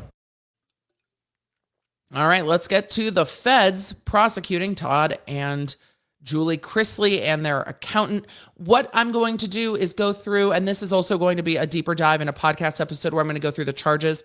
We are going through the U.S. Attorney's release, the verdict forms, the sentencing form, and I have not sat down and independently calculated their potential sentencing. There is more information I need to do that I just have not had time to do, but I will. And when we do that, I'm going to break that down in the podcast. So just so you know, there is more coming. This is not a deep dive this evening. This is a overview, as I said at the beginning of the show. So I just completely lost I lost the folder I needed pulled up because why would they work smoothly? Why would they work smoothly? So let's go pull it back up, and we're gonna do. Where is it? There it is. Technology is my friend. Let's see what the feds had to say. Look, man, the feds is hard. The feds are hard. The feds are hard. Feds are hard. Reality TV stars convicted of fraud and tax evasion from Tuesday, June 7th, 2022. And I will say that Todd Chrisley, I know, has talked about me and my coverage on his podcast and has been complimentary of me. But that doesn't really change, other than most of the people I cover, I don't have any specific feelings towards one way or the other. And it's the same. The feds are hard cases to fight. I worked in the AUSA's tax fraud division. By the time the tax fraud gets to the AUSA's, it is very difficult. It is very difficult, which is why when we talk about the Jen Shaw case, no animus towards Jen Shaw, but that is a hard case, man. The feds do not often lose. Out of Atlanta, Georgia, following a 3-week trial, this all happened again in federal court, so no television. And right during smack dab during Depp v. Heard. Like, a lot else happened during that case. Following the 3-week trial, a federal jury found Todd and Julie Chrisley guilty of conspiring to defraud community banks out of more than $30 million of fraudulent loans. If this sounds like what happened with the Giudices, Teresa and damn it, my brain has just stopped. My brain has gone to Louis, and it's not Louis. Joe, Teresa and Joe Giudice. If this sounds like Teresa and Joe Giudice's stuff, then you are correct. This is like Teresa and Joe Giudice's stuff, because it is similar in the charges. There are more charges here. The amount of money is higher here from my memory. But this is similar to that. So, defrauding community banks out of $30 million of fraudulent loans. The jury also convicted Todd and Julie Chrisley and their accountant, Peter. Is that Tarantino? I think it is. Peter Tarantino, of a number of tax crimes, including conspiring to defraud the IRS. The Chrisleys were found guilty of tax evasion, and Peter Tarantino was found guilty of filing 2 false corporate tax returns on behalf of the Chrisley company. The jury also found Julie Chrisley guilty of wire fraud and obstruction of justice. She was actually convicted of more counts than he was. The jury found that Todd and Julie Chrisley committed multiple fraud schemes for several years, and their accountant filed false corporate tax returns on their behalf. This office and our partner agencies will continue to vigorously investigate and prosecute white-collar criminals who flout the law, said U.S. Attorney Ryan K. Buchanan, something like that. As today's outcome shows, when you lie, cheat, and steal, justice is blind as to your fame, your fortune, and your position, said Carrie Farley, special agent in charge of the FBI Atlanta. In the end, when driven by greed, the verdict of guilty on all counts for these 3 defendants proves once again that financial crimes do not pay. In every case, they say financial crimes do not pay. Every single one. Todd Chrisley, Julie Chrisley, and their CPA conspired to evade the assessment and payment of the Chrisleys' income taxes. The Chrisleys and Tarantino knew the law was clear on taxable income and who is required to file and pay taxes, said James E. Dorsey, special agent in charge IRS criminal investigation. These convictions should send a clear message, regardless of your fame or notoriety. Everyone will be held accountable for paying their fair share of taxes. Those are Fed facts. If you think the government doesn't want its money, the government wants its money. They are saying defrauding of over $30 million. So when you're looking at the money alleged being lost that high, the feds are coming. They are going to come. Cassie, thank you so much. I'm so happy that tonight's Friday Night Live has Tati as That's How I Found You. We love a sassy footnote. Yep, I was here before the purple hair. Yes, you were. I look forward to your live streams back then and wanted to say thank you for bringing light to a very dark time in my life, keeping you. Cassie, thank you for the generous super chat. You are so welcome. This flashed across because I was looking at the chat when I was supposed to be reading. So thank you very, very much. I appreciate that. Doopy in California, thank you so much for the super chat. I don't know what I'm getting Bravo for, but thank you. We're going to talk about Bravo celebrities at another time. Wait, no, isn't Chrisley Knows Best on Bravo? Maybe they are. So thank you. Let's see. According to the U.S. Attorney, the charges and other information presented in court before Todd and Julie Chrisley became reality television stars, they conspired to defraud community banks in the Atlanta area to obtain more than $30 million in personal loans. The Chrisleys, with the help of their former business partners, submitted false bank statements, audit reports, and personal financial statements to banks to obtain the millions of dollars in fraudulent loans. The Chrisleys then spent the money on luxury cars, designer clothes, real estate, and travel, and used new fraudulent loans to pay back old ones. After spending all the money, Todd Chrisley filed for bankruptcy and walked away from more than $20 million of the fraudulently obtained loans. The evidence further showed that in 2014, while Todd Chrisley was in bankruptcy proceedings, Julie Chrisley again manufactured financial documents and lied to real estate agents to obtain a luxury rental house in Los Angeles. As soon as the Chrisleys began renting the house, they failed to pay rent. The homeowner filed an eviction lawsuit. Around the time that Todd Chrisley filed for bankruptcy, the Chrisleys became stars of their own reality show, which was recorded in Atlanta and later in Nashville. The evidence at trial showed that while they were earning millions from their TV show, Todd and Julie Chrisley, along with their accountant, conspired to defraud the IRS. The IRS will come for you. Throughout the conspiracy, the Chrisleys obtained a loan, operated a loan-out company. In and of itself, though, loan-out companies are not uncommon at all, I will say. Throughout the conspiracy, they operated a loan-out company. Very, very, very common if you are in entertainment like that.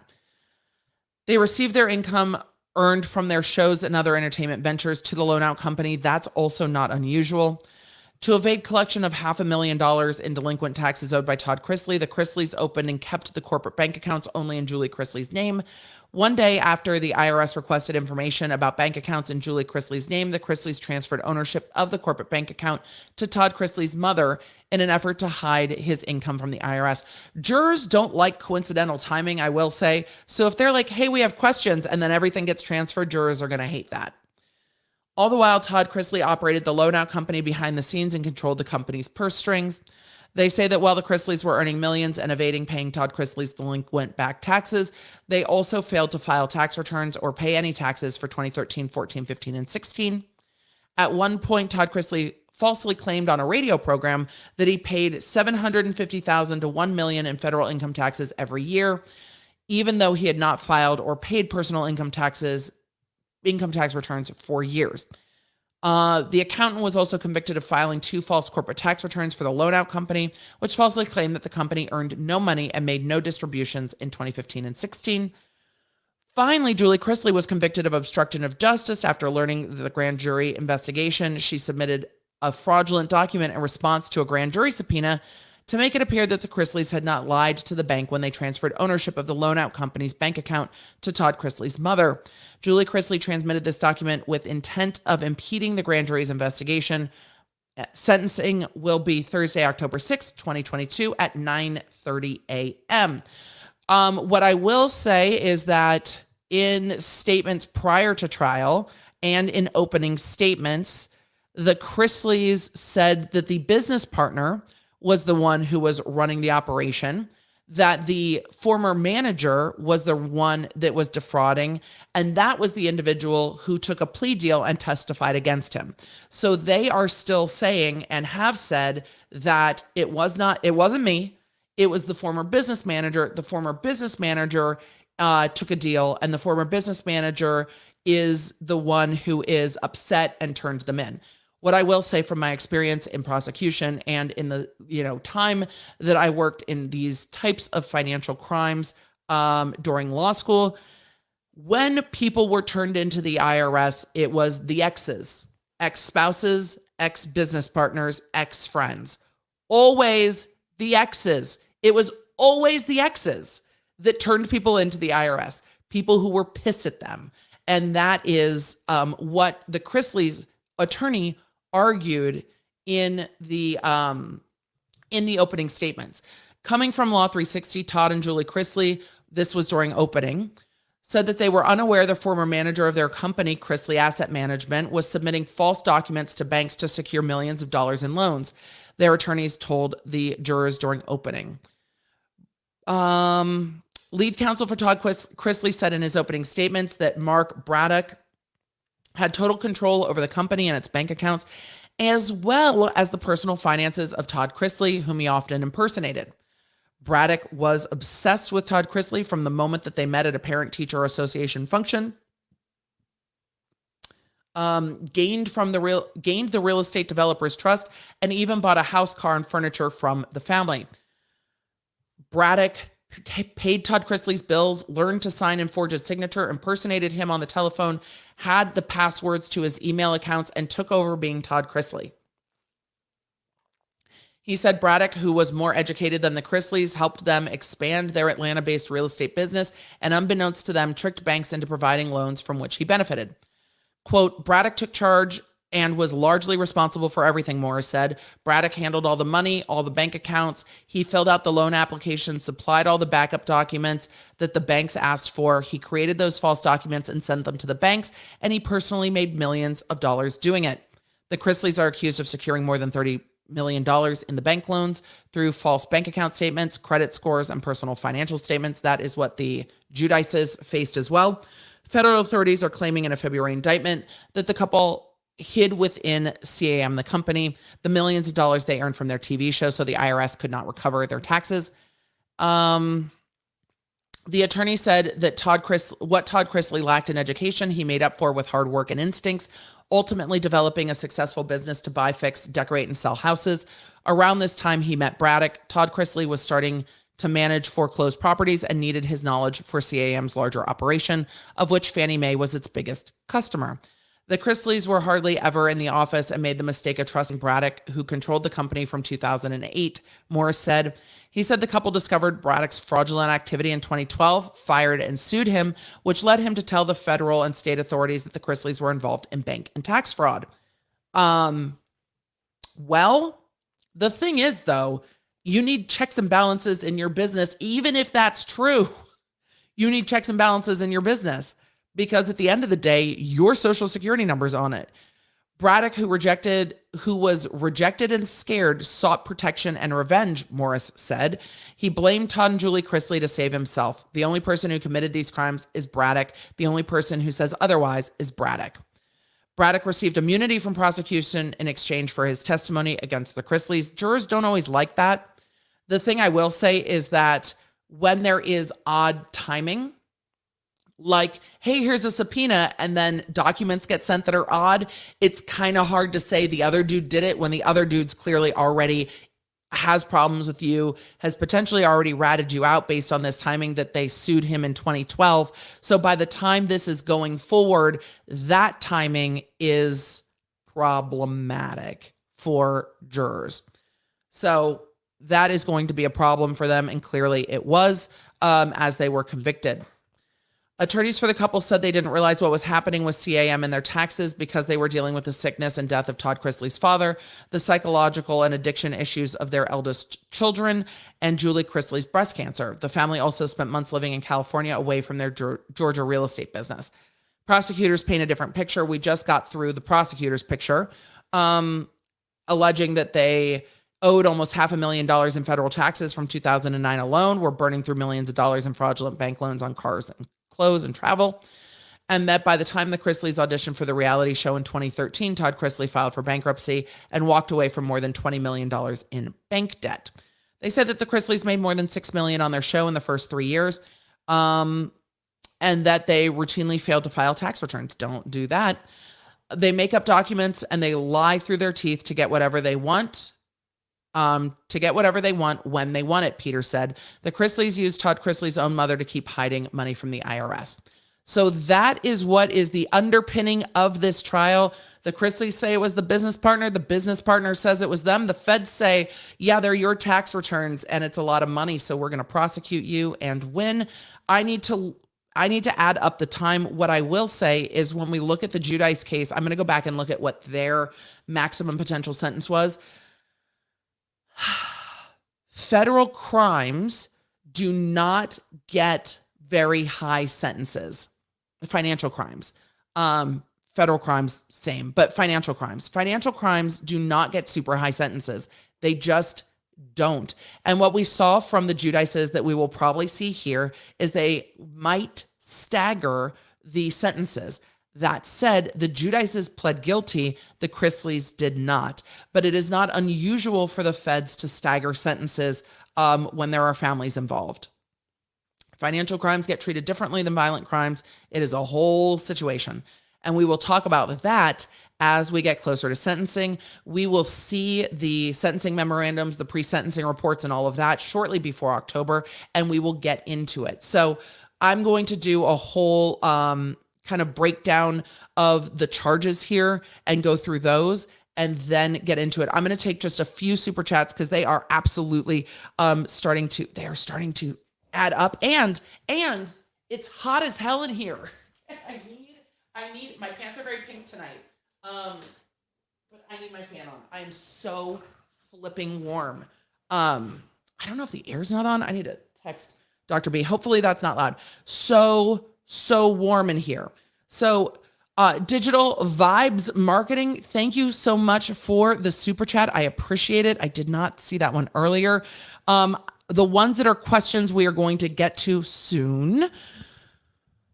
Jerry said, I think Spiegel is looking for someone to hug him and thank him for what he believes was an outstanding performance. Maybe this is not the place. His wife should do that.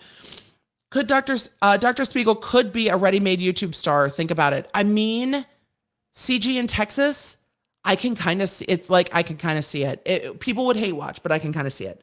I can kind of see it. So, Kelly said, now I'm trying to make deep dive a gymnastics move. It's definitely a legal gymnastics move. Let's dive deeply. We will absolutely deep dive into gymnastics.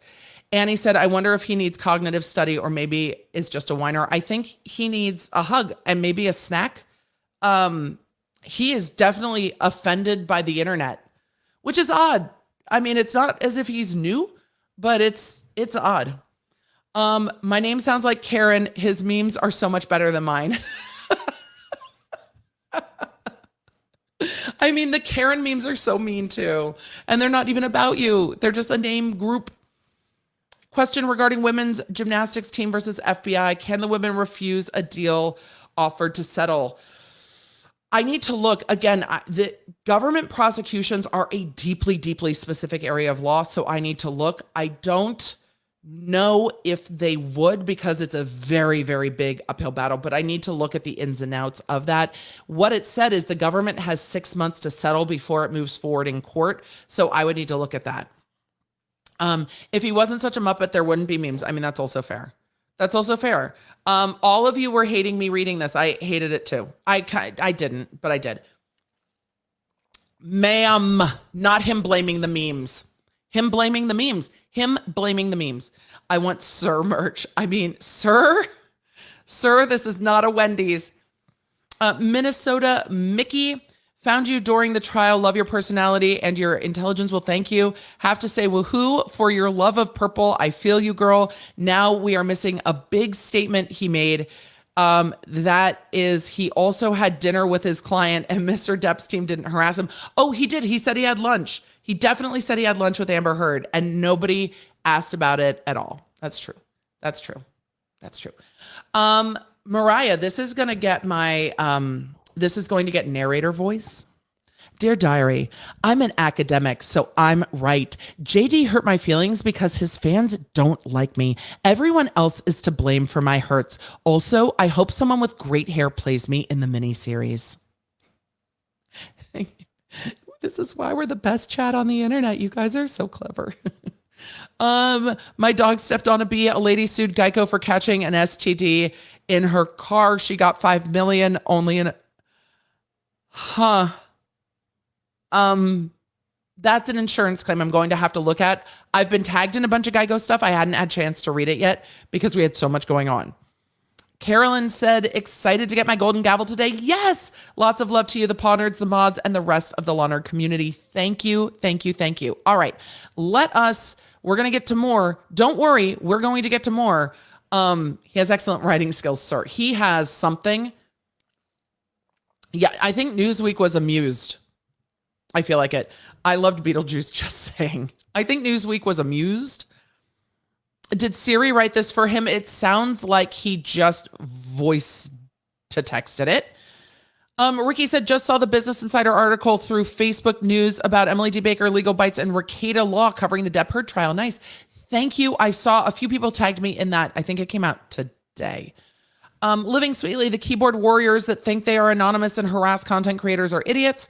There can be legal consequences for it. Yes. And as content creators have more money, like content creators like Ethan Klein, they will continue to pursue things legally. It takes time and resources, yet they can be found. Nothing is anonymous on the internet. Yes. I've learned this. I will talk about the things I have learned in the last, particularly year and a half due to my own run-ins with some pretty substantial harassment on the internet. and the FBI and international law enforcement getting involved. Some of you have seen allusions to that from Salts, that the person at kind of the heart of that was arrested in the UK, but we will talk about that when it is done. It is still, I consider it still to be ongoing, so I am not comfortable really talking about it more at this point, other than to say it does suck. It's never good. For anyone who wants to be a content creator, you need support, because when shit like that happens, you need support. Jenna Benna, new member, thank you for all you do. Blackberry lemonade with rum drinking sounds delicious. Hello from the Sunshine State. Thank you. All right. We are to get to our next topic, and then we are going to get to Q&A. And Emily, do you do 3-hour live streams? I guess so. I guess so. Is this the oil slick hair? No, I need to put more blue in it. And I want to put more blue in it. I think I want to do an ultraviolet. We had some galaxy vibes with the pink. The pink came out so quickly. And so we just toned it up, but I want to do a little more ultraviolet with blue next time. But it is summer and color comes out so fast. So we just gave it a little bit of a zhuzh. It needs a new full dye, but I've got some travel coming up and I want to be able to go do things and just not worry about having to be baby careful with the hair color. And then I have a ton of conferences coming up in September. So maybe August we will get the hair re-dyed, but then I'm looking at being in New York. It's a lot. It's a lot. We got a lot to do. All right. Pink always comes out. The purple has held well in my hair. It has, thankfully. I love it. I love the way it looks. I mean, it's immortalized now, so the purple has to stay. That's what I've told my mom. I'm like, everyone now knows me as the purple-haired lawyer, so I'm sorry, it's a thing. It's just a thing. But I wasn't done with the Chrisleys. Darn it, I wanted to show you the jury. I wanted to show you the jury stuff. Where did it go? Me. Did I shut my document again? Damn it, Jim. We're professionals here. We are professionals here, people. Me, how many times can I close my own prep document during one stream? A lot. All right, this is the verdict form. So just because we don't have the Depp Heard verdict form yet, but this is the verdict form. So, verdict form. The jurors just went straight through this. As to count one, Todd Chrisley, guilty, guilty, guilty, guilty, guilty, guilty, guilty, guilty. Count one, Julie Chrisley. Sames. 2, 3, 4, 5, 6, 7, 8, 9, 12. As to count 8 for the CPA, guilty. As to count 10 for the CPA, guilty. As to count 11 for the CPA, guilty. And that is signed by the foreperson. And that is that. That's the one thing I wanted to pull up because I think verdict forms are interesting. Did somebody scratch something out? Speaking of juries, the jury for Sunny Balwani is going to be deliberating soon. So on the other half of the Theranos case, we should see verdicts in the near future. And that's interesting. So sentencing Thursday, October 6th for Todd Chrisley. Let's swoop and move on. What was our next topic? Emily, where did you put your prep document? It's time to move. There is so much Tati stuff going on. We're going to need a road so far. Y'all buckle up. Buckle up, law nerds. This is a lawsuit that started it all. Tati's business partner sued her, and I'm like, I want to cover YouTube stuff. I already love pop culture, but we've got YouTube creators fighting with their business partners, and then the fucking wheels came off. Let's talk about it. For those of you that are like, girl, what? We're going to do a quick road so far. October 2020, beauty guru Tati Westbrook. This is after Dramageddon and Carmageddon and all of it. All of that. That had happened. Tati's business partner sues her with a lawsuit written for internet consumption. This is a lawsuit because of the defendant's greed, and went on in Los Angeles, California to make a lot of accusations, including that Tati was saying like, oh, my friends will just put promote whatever. All of the names were in there. It was, Jeffree Star and James Charles. And then it was like, but then there was like Sugar Bear hair drama. And it was like, woo! This lawsuit had it all back October 2020. The story was broken by a YouTuber who will not be named because they go on Twitter rants and it's really fucking annoying to deal with. So then a defamation suit gets filed very short in time in Washington state against the YouTuber that broke the story with the business partner lawsuit. And we all went, what? Because there's things in the business partner lawsuit and in the defamation lawsuit that sound like the same thing. Did the business partner, and this from those videos back in October, November 2020, go take a look. I looked at those two lawsuits and went, did the business partner tell the YouTuber, or did the YouTuber say these things and the business partner grabbed onto them and ran with them? Something happened here because the shit in the defamation suit and shit that's said in the business partner lawsuit are the same fucking thing. Wild. That's where we first met Saltsy on this channel, because the lawsuit in Washington was written really well. It's one of the better written defamation suits that we've seen. The case in California started just trickling along, as lawsuits do.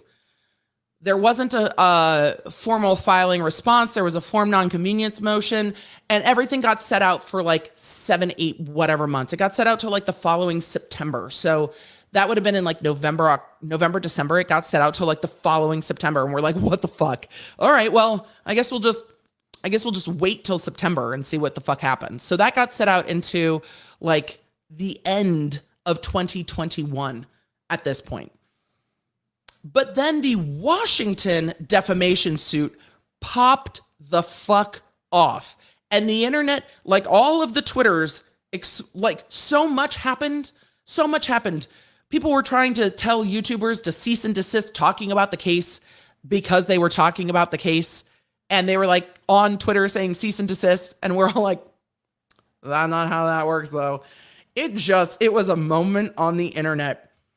There was so much litigation, and then there was a motion to dismiss that had the ramblings of a murderous conspiracy and said that the people who should have been sued by Tati Westbrook for defamation were not this YouTuber, but James Charles, no, Jeffree Star and Shane Dawson, and then a murderous conspiracy. And then there were responsive filings with declarations. And then one of the responsive filings said that the group that was being relied on was a motley crew of gossips building monuments to the gods of speculation. And we all lost our fucking minds.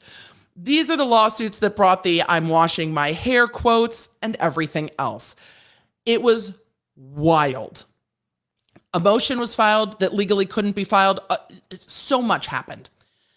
The lawsuit, the defamation lawsuit in Washington state settled after it was dismissed. So it was dismissed for jurisdiction.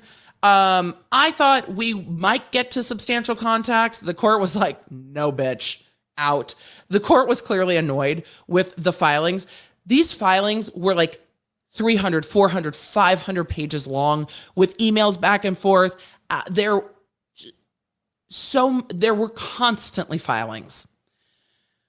The case got dismissed for jurisdiction. Instead of it getting refiled in Minnesota, it ended up getting settled. Then there was a video about why it settled. And then there was another lawsuit in Nevada between the business partner and Tati Westbrook. The Nevada lawsuit laid it out that the YouTuber and the business partner had been talking behind the scenes and kind of alleged that the business partner was using the YouTuber as a mouthpiece. The business partner denies any of this. So then the Nevada lawsuit gets filed. But then there's also a Washington lawsuit that gets filed by the business partner against Tati and James Westbrook personally for defamation. Then the California lawsuit gets dismissed for form non-convenience. The original, this is a lawsuit because of the defendant's greed. And then you guys are like, this is a really long road so far. Yes. And then the business partner files the lawsuit that's dismissed in California up in Washington. But in Washington, they're like, boo, we don't even go here. Tati and James don't live here anymore. No mo. These cases should be in Nevada. This is what I have said for like a year. Why aren't all of these in Nevada? These are business lawsuits over a Nevada corporation. Go there. So where we find, there is so much backstory, but where we find ourselves today is checking in on the remaining lawsuits. Nevada, the business lawsuit. Nevada, a new lawsuit. And Washington, a dismissed lawsuit. And a motion for attorney's fees. And don't we always love to know how much people are spending on litigation? Is that your favorite thing, Emily? It's one of my favorite things. So we need to pop in on the Westbrook lawsuits in, damn it, I just closed my document again, in Washington first, and then in Nevada, because there's a new one. So this is now just involving the Westbrooks and their business partner, though there is a lot of backstory with others. So Saltsy, who you will hear us refer to, is the California attorney for Tati Westbrook and James Westbrook and their companies, who writes the sassiest of the footnotes. So far, no one has beaten the sassy footnotes. We've gotten a few that have gotten close. Like Rosengart is on the sass level with Saltsy, but the footnotes aren't as sassy from Rosengart. We still stand, but the footnotes aren't as sassy. So let's see, where am I? There are so many cases. I need to pull up the right file because there are so many. All right, here's the Washington one. So the original complaint in Washington, this is a complaint that I ended up getting the entire complaint of when the business partner served me with a cease and desist over talking about this case, which we're still super chatting. I saw super chat in the chat and then I was like super chatting. We're still talking about this. This is the original complaint between business partner Clark Swanson against Tati and James Westbrook for, I just want to get to the causes of action because I have a cheat sheet, but it's not as much fun. Where are our causes of actions? All right. Defamation, libel over statements saying that Swanson's not a public figure. False light, which is like a false light invasion of privacy, is a realm of defamation. Invasion of privacy, realm of defamation. Civil conspiracy. Yep. And then prayer for relief. There's a counterclaim as well here that was going on. But the last thing that happened was the motion, not a motion to dismiss, but a motion for form nonconvenience. And the motion for form nonconvenience was granted, saying, you're right, this case shouldn't be in Washington.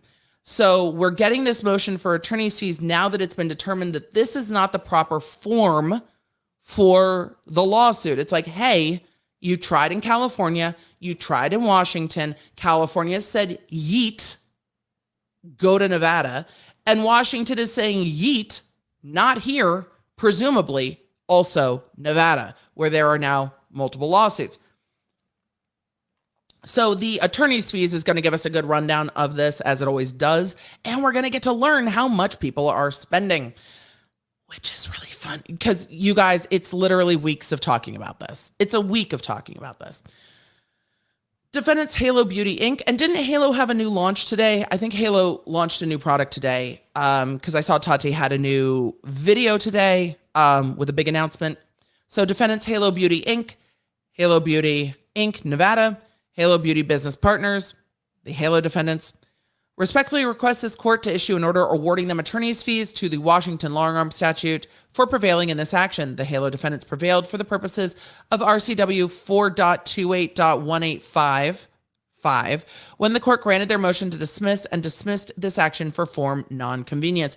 Because remember, everyone got lumped in when the California action got dismissed. They brought it up here. So this is now yeet. Background: prior to and contemporaneously with this Washington lawsuit, plaintiffs and the HALO defendants have been involved in litigation in California and Nevada concerning a dispute between members and shareholders of HALO Beauty. I hate saying nutraceuticals. I'm just going to keep saying HALO. HALO Beauty.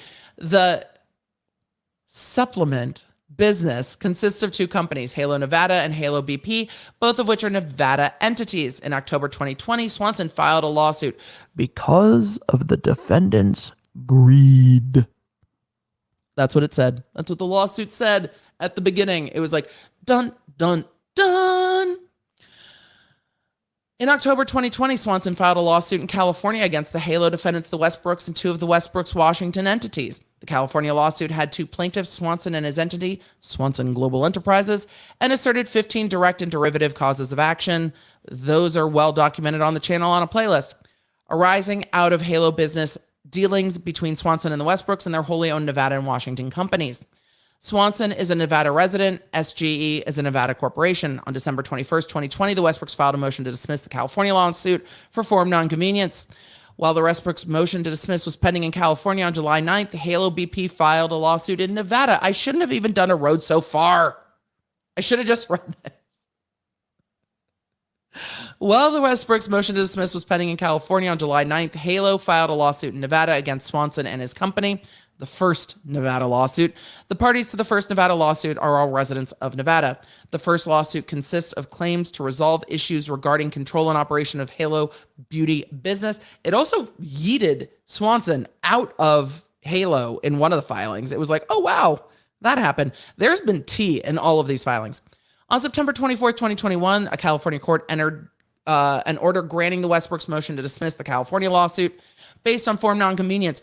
Form nonconvenience, law nerds. Form nonconvenience means she doesn't even go here. That's all that it means. She doesn't even go here. Yeet. The California court found that Nevada was the proper forum for the action to be heard and entered a stay to allow Swanson and the company time to file the California lawsuit over Nevada prior to dismissal, which Swanson and company did not do. Footnote 11. Not sassy, just see it. The California lawsuit was dismissed on December 17th, 2021. On September 24th, 2021, the same day as the California court granted the motion to dismiss the California lawsuit, she doesn't even go here. The Nevada court in the first Nevada lawsuit entered an order finding that the California lawsuit and the first Nevada suit were substantially the same actions. Deeply legal. Just hang in there with me, y'all. It's like these are the same parties with the same shit. You're all complaining about the same shit.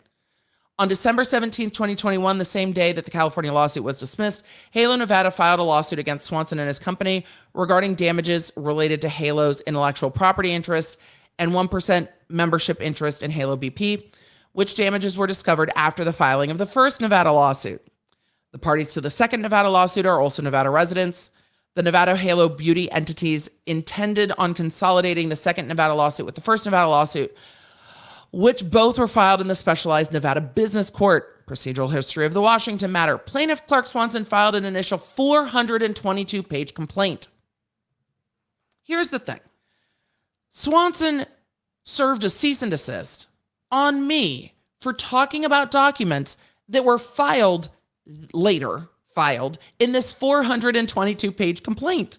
And I got all of the pages and I was like, but it's all in here. Okay. But it's all in here. It was a moment. It was a moment.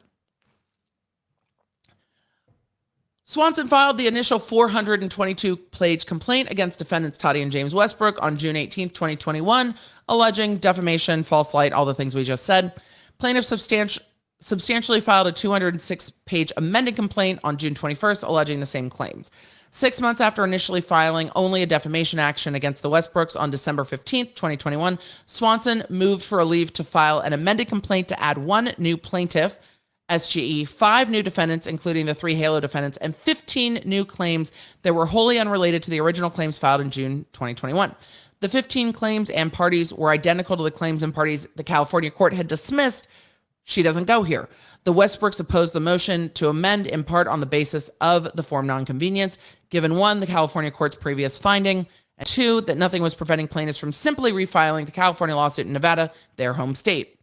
Nevertheless, Swanson's motion was granted, and on January 20, 2022, Swanson and company filed a second amended complaint against the Westbrooks and everybody else. The Halo defendants were personally served with process outside of Washington state on February 2nd and 3rd. On February 9th, undersigned counsel entered a notice of appearance for the Halo defendants, the companies. 5 days later, undersigned counsel reached out to the court to request hearing dates for motions to dismiss brought by the Halo defendants and others. The court provided 3 available dates: April 22, 2022, 29, 2022, and May 6th. The Halo defendants noted their motions to dismiss for hearing on May 6th, which was the earliest available dates for counsel. The Halo defendants and other defendants also filed a motion to continue the trial date on February 28, 2022. Discovery. From January 31st to April 19th, 2022, plaintiffs served 3 sets of interrogatories upon Tati and James Westbrook, totaling 48 interrogatories and 445 requests for production. What the fuck? Holy shit.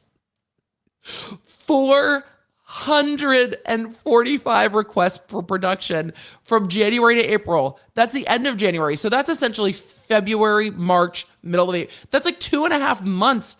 Good God, that's so much discovery. Some of the requests were incorrectly numbered, to which the Westbrooks had provided responses and produced responsive documents, footnote 27, declaration of the attorney. Let's see. Plaintiffs additionally served a total of 10 interrogatories, which are questions that you have to deal with, and 75 requests for production to various Tati and Halo entity defendants, to which those defendants have provided responses and produced responsive documents. Most of the discovery being sought in the numerous sets of discovery requests propounded on all defendants between the dates was relevant to the new business dispute claims filed on January 20, 2022, or personal jurisdiction over the Halo defendants who were made parties in January 2022.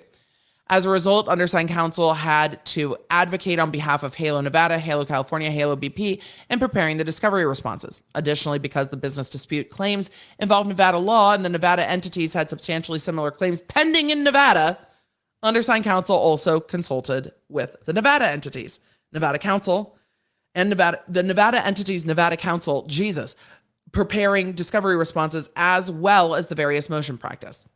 This is so much. To ensure Nevada entities were appropriately protected in the other lawsuit and advocate on behalf thereof. In response for the foregoing discovery request, written responses and objections were prepared for each request. Approximately 1,500 pages of documents were obtained, reviewed, and processed for production. Y'all, it's so much work. It's so much work. When you look at people using the courts to make other people spend money, this is why Ethan Klein is so glad that there's an anti-SLAPP statute in California that just shuts discovery down. This is the type of discovery that anti-SLAPPs shut down before it even begins. But it began in Washington. In an effort to mitigate attorney's fees, the Halo defendants, together with other defendants, filed a motion for a protective order on February 28th to request a stay of discovery pending the outcome of the motion to dismiss. Makes sense. The purpose of the motion for protective order was to avoid unnecessary expenditures, waste of resources in the event the motion to dismiss was granted. Plaintiffs opposed the motion to protective order and the court denied the motion. Accordingly, the defendants had no other choice but to respond to the voluminous discovery. Moreover, to mitigate fees associated with discovery conducted prior to a decision on the motion to dismiss, the defendants did not propound written discovery on plaintiffs. And only engaged in limited third-party discovery via subpoenas. Because documents produced by third parties were produced pursuant to the protective order in place in this action, the work involved in obtaining such document had to be duplicated in Nevada. Motion to dismiss. The Halo defendants, together with others, filed their joint motion to dismiss on various jurisdictional, estoppel, and equitable grounds. Ooh, estoppel. Estoppel. Including, she doesn't even go here, on April 8th, 2022. The motion was originally scheduled for hearing May 6th, based on the availability of the court and counsel. However, the judge before whom the hearing to dismiss was set recused herself upon learning the identity of one of the plaintiff's attorneys in this action. Meaning the judge was like, no, we do know her. We're out. We're out. The case subsequently was reassigned. That's appropriate. To this court, and as a result, this hearing was continued till May 20th. Well, that's not a very long continuance. The court granted defendant's motion to dismiss. All that work. The court granted the motion to dismiss. She doesn't even go here on May 20th and signed the order May 25th. The amount in controversy. The amount in controversy regarding plaintiff's claims against the defendants is between $26 and $64 million. What? Yeah, the judge yeeted themselves. The judge looked at this case and went, oh, I think I know her. I'm out. Whoop. Yeet. Self-yeet. Self-yoted. Halo defendants' attorney's fees. To date, the number of hours Halo defendants' undersigned counsel of record have spent on this matter is 401.7 hours, and the Halo defendants have incurred $131,832 in attorney's fees through Carol Biddle and Blanco. Blanco's the attorney that was on the defamation suit, the other defamation suit in Washington as well. We recognize Blanco's name. I believe the chat started calling him Jazzy Jeff. I think that's where we got to with Blanco. Sorry, it's not Queen Levine Blanco. It doesn't rhyme. Jazzy Jeff was what we came up with. Plus approximately $25,000 of uninvoiced fees, which represents a reasonable amount given the attorney's representation of multiple out-of-state parties, 2 different jurisdictions, the complex procedural history of the case, the business dispute claims, the voluminous amounts of discovery that the plaintiffs propounded, for which the court did not issue defendants a protective order. Hey, Your Honor, you could have just fucking stayed it, but you didn't, or the previous judge didn't, and now we're here. For the most part, the work done on behalf of the Halo's defendant was not segregable.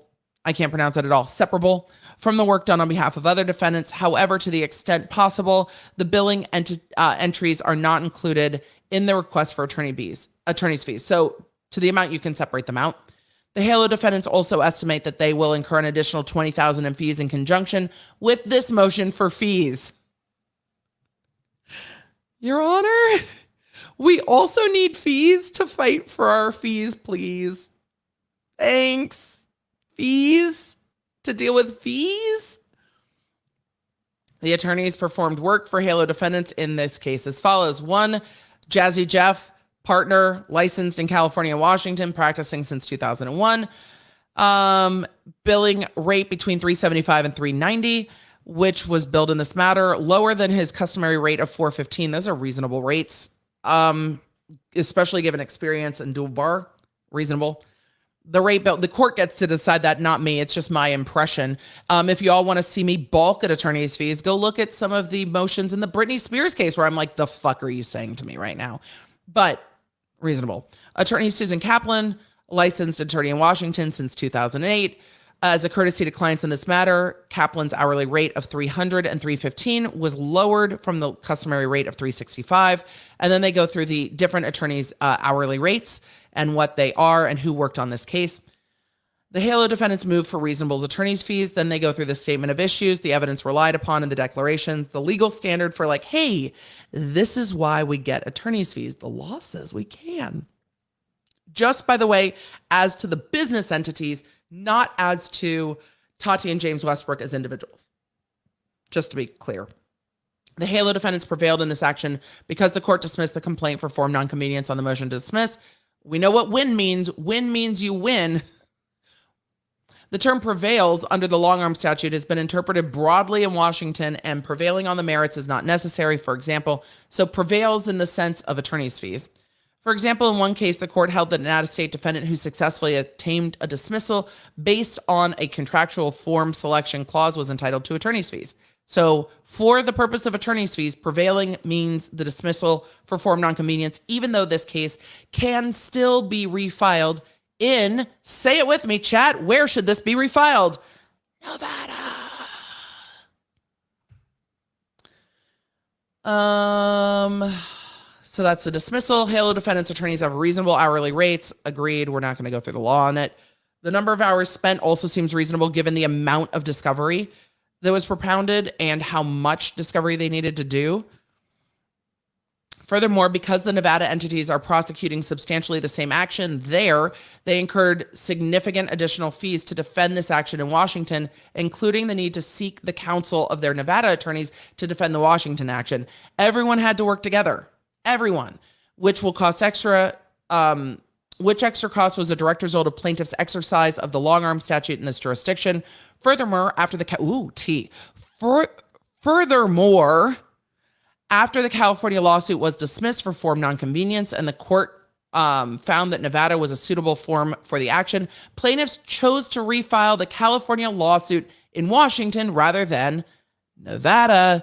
Plaintiffs' exercise of the long-arm statute in Washington unnecessarily increased the litigation fees for the defendants to defend this in Washington and ultimately prevail in dismissing it on the same grounds as dismissed in California. So this is forum shopping, and we will talk about why, or potentially why. We will speculate as to why. But it could just be okay, well, if we go to Nevada, then we're all there. But if we go to Washington, you can all come here and then we go there. This is a lot of fees and a lot of work. It should have just all been filed in Nevada. Additionally, in determining the reasonable amount of attorney's fees award, it is also relevant that plaintiffs are Nevada residents and therefore had minimal basis to invoke Washington's long-arm statute over the defendants. The cost of prosecuting their claims here certainly is not less than prosecuting it in their home state. They chose to make it more expensive. They chose to make it more expensive. Other factors, including the result and the amount in controversy, justifies an award of attorney's fees. Your Honor, this is serious shit. We can't look. In the case at bar, the amount of fees incurred is further justified by the amount in controversy of this case, 26 to 64 million, which well exceeds the 131,000 of fees incurred and the 25,000 of uninvoiced fees and 20,000 in additional fees for the motion. The high amount in controversy should further justify the amount of fees incurred. Please pay us, Your Honor. Please, please, please. And then the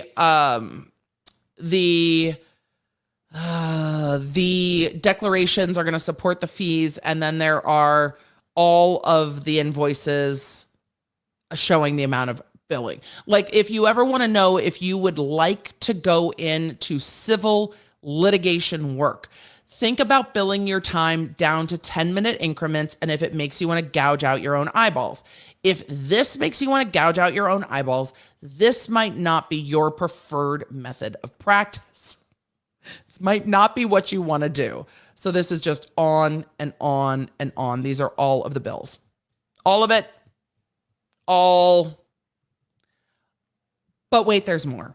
So I looked at the case in Nevada because I wanted to see, A, if this had been refiled there. It doesn't seem that there's been an amended complaint filed there based on me looking for it. But there is a new case, but there is other things that have happened. So I'm going to look at that real quick. I'm just going to pull up the docket in this inset case first. Sometimes 6-minute increments. It's just. So as I was going through the events and hearings, there was a recent hearing, and this is in the Nevada case that had all of the tea. If you want all of the backstory tea on these cases, the Nevada case had all of it. And that was ages ago. But there was a motion for sanctions in this case, which I was fascinated by. So there was a motion for sanctions that was granted in part. And I'm very interested to see what sanctions are happening in Nevada, but it's not available yet. We got a withdrawal of counsel. So one of the attorneys for Swanson is yeeting themselves out of here. I want to see the transcript for the motion for sanctions, but I have not pulled that yet. But what I did pull was the new lawsuit in Nevada, because there's a new lawsuit in Nevada Because what? Because of course there is. And this is another personal lawsuit between Tati Westbrook, James Westbrook, and Clark Swanson, filed as of May 25th, 2022. All of us were looking at Depp v. Heard. So when we re-engaged with this case today, I was like, what? But this is a fleet of fucking lawyers, the Nevada lawyers plus Saltz and Levine. Complaint in Nevada. So there's a Washington suit that is going possibly to get refiled in Nevada. Hasn't been refiled yet. There's the underlying Nevada suit that has all of the tea in it and all of the like business associations wildness, and is a business fiduciary leaking information to a YouTuber that could damage the company, and all these other allegations. And then there is this new case, and it's just, this is like the lawsuit that's never going to end between these parties. I mean, it's so much. It's so much. But I absolutely want to see the motions order too. We're just not there yet.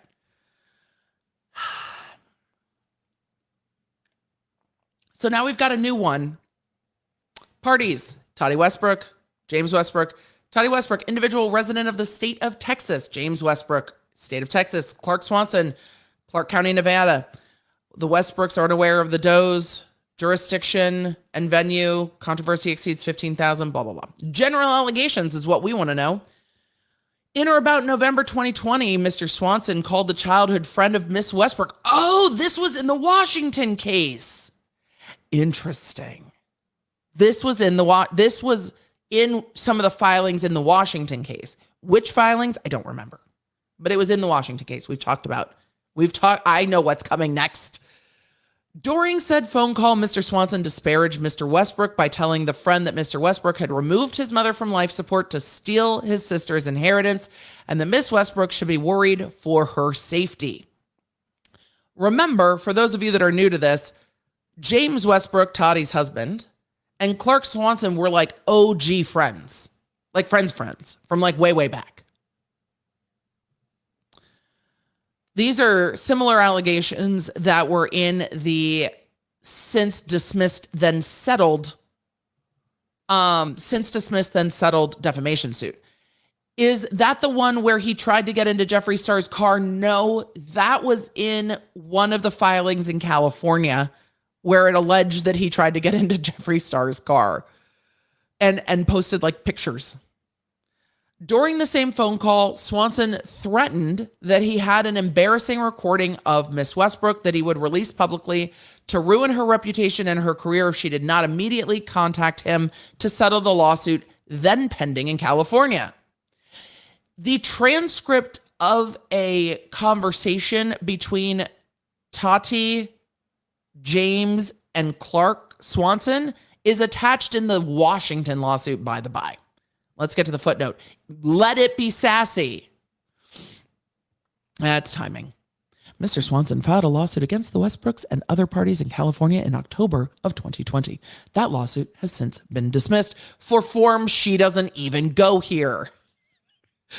Adding it to the Law and Order dictionary, form nonconvenience, she doesn't go here. Mr. Swanson told the friend to pass his threatening message along to Miss Westbrook, yikes, and that Miss Westbrook must take action to resolve the California lawsuit or he would ruin her. Does that sound like extortion-y? I mean, it sounds like that's what they're alleging, but let's see what they allege. Again, lawsuits are, let's just make another warning. Lawsuits are allegations and shade. These are not things that have been proven. These are things that are being alleged. Lots of things can be alleged. We will see what pans out in the wash. Just keep in mind that these are allegations written in the light most favorable to the party writing them. These, just warning, that's how lawsuits work. All right. Swanson further informed the friend that he had reached out to members of Miss Westbrook's family to warn them that he had an embarrassing recording he intended to use to ruin Miss Westbrook if she did not settle the California lawsuit.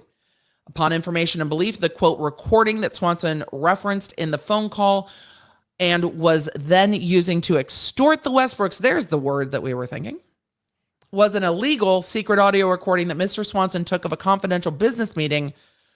This is the one that's transcribed in Washington. took of a confidential business meeting that occurred at Mr. Swanson's home in California between the Westbrooks and Swanson, quote, the illegal recording. We had questions about whether this recording was legal or illegal. Swanson alleged in filings that it was legal. The Westbrooks alleged in filings that it was illegal. The Westbrooks had no knowledge of an audio recording of their confidential communications taken by Swanson on August 1st, 2017, and they did not consent to such recording. From the time the Westbrooks learned that Swanson had made the illegal recording, or could have learned, Mr. Swanson has been continuously absent from the state of California, thus tolling any statute of limitations pursuant to California Civil Code Procedure 351. I like that they addressed it right at the beginning. As a direct and proximate result of Mr. Swanson's conduct, including an illegal recording and attempted extortion, the Westbrooks has suffered financial damages and severe emotional distress. First, claim for relief, invasion of privacy. So they are using California law in Nevada where he is, because nobody lives in California anymore. Swanson's a Nevada resident. The Westbrooks are Texas residents. The other cases are in Nevada. And yes, California is a two-party consent state. So they are using California law in Nevada courts. Ugh. Invasion of privacy under the California Penal Code sections. The Westbrook incorporate everything above. Because Swanson recording was made in California, California law applies to the legality and effect of such recording.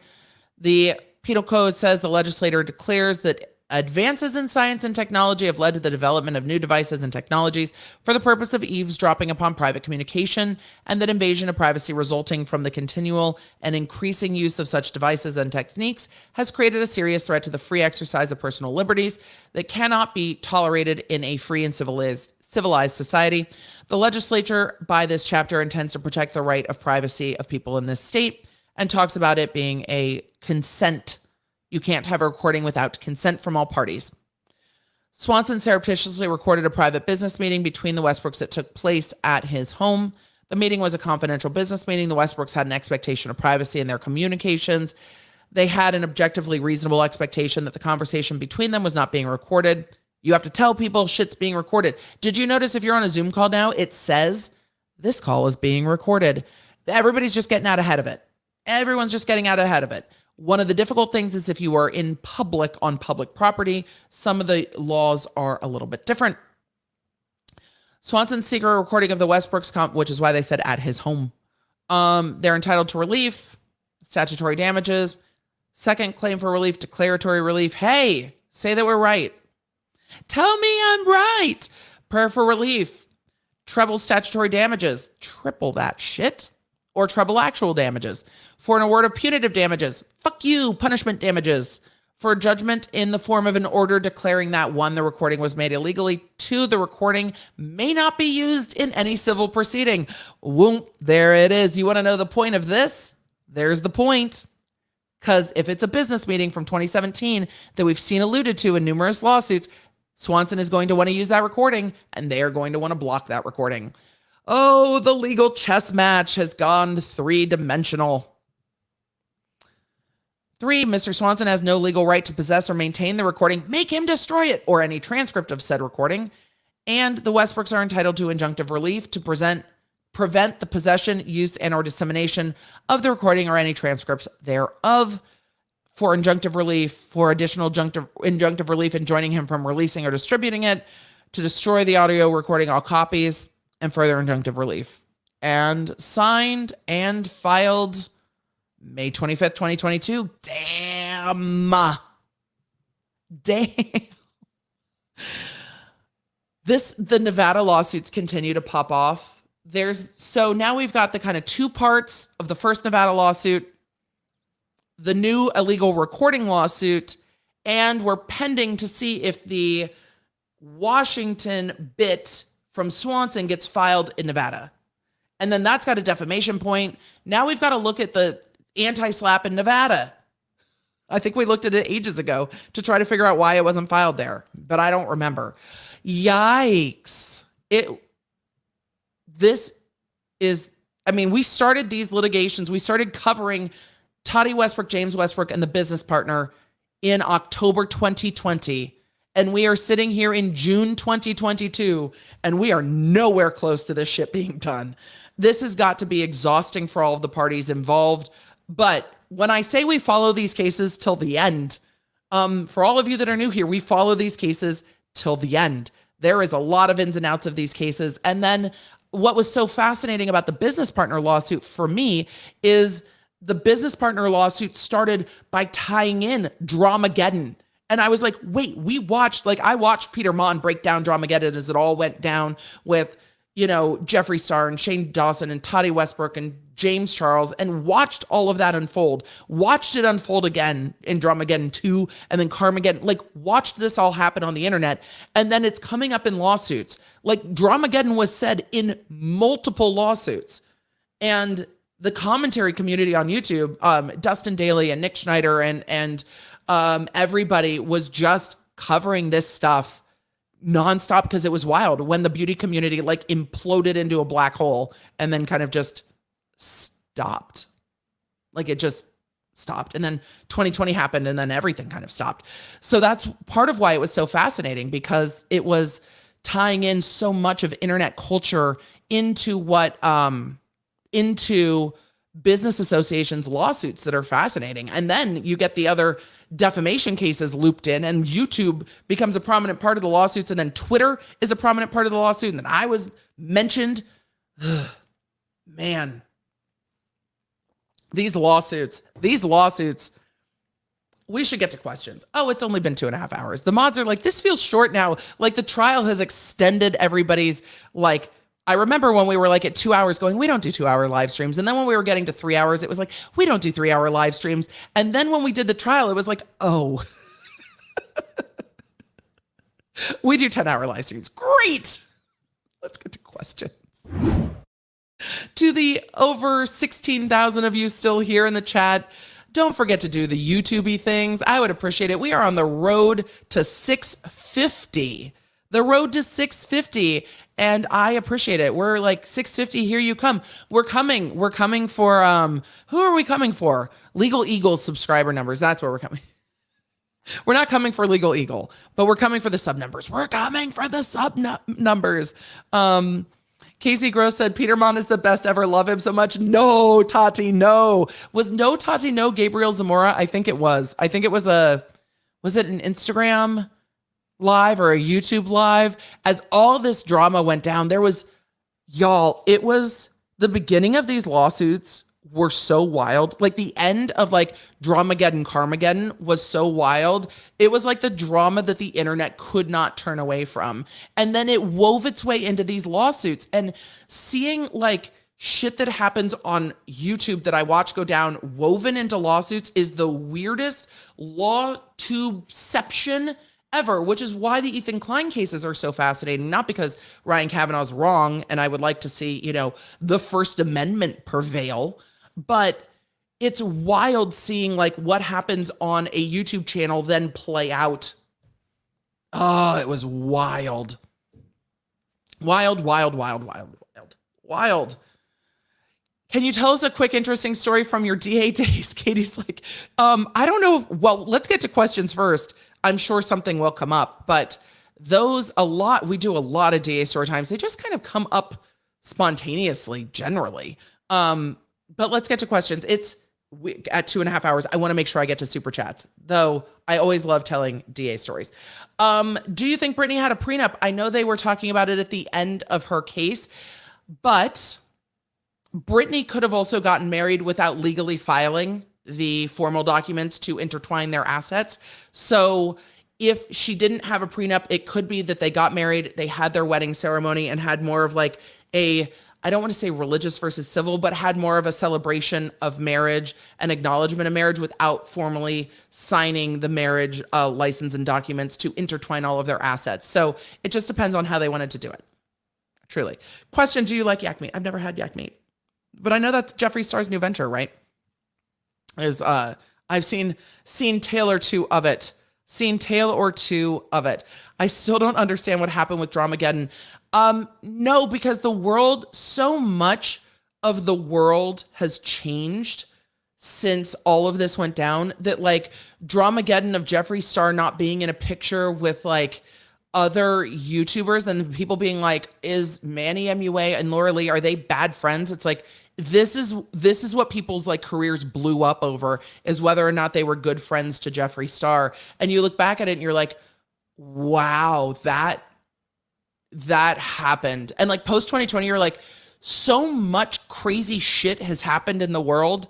Whether beauty YouTubers were good friends to each other is just not that deep. But I'm sure for everyone, I'm sure for Manny and for Laura and Gabriel Zamora and everybody else going through it, felt awful. And I bet you all of them received more vitriol towards them than Dr. Spiegel did. Dr. Spiegel, the beauty community has more fortitude, and they've bounced back and are doing things.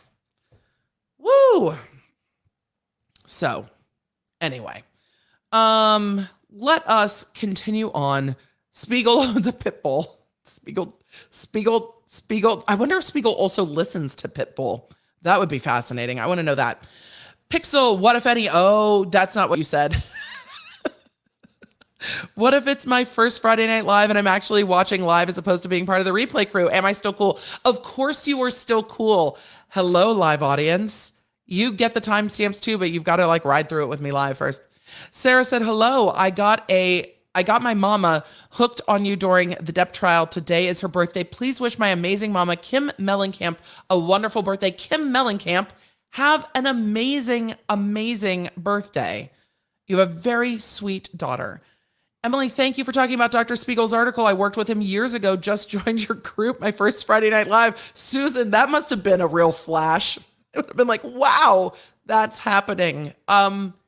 Yeah, I'm sure you've got a group text of like, did y'all see this shit? Because I would. If that was if that was somebody I had worked with in the past, there would be a lot of a group text happening.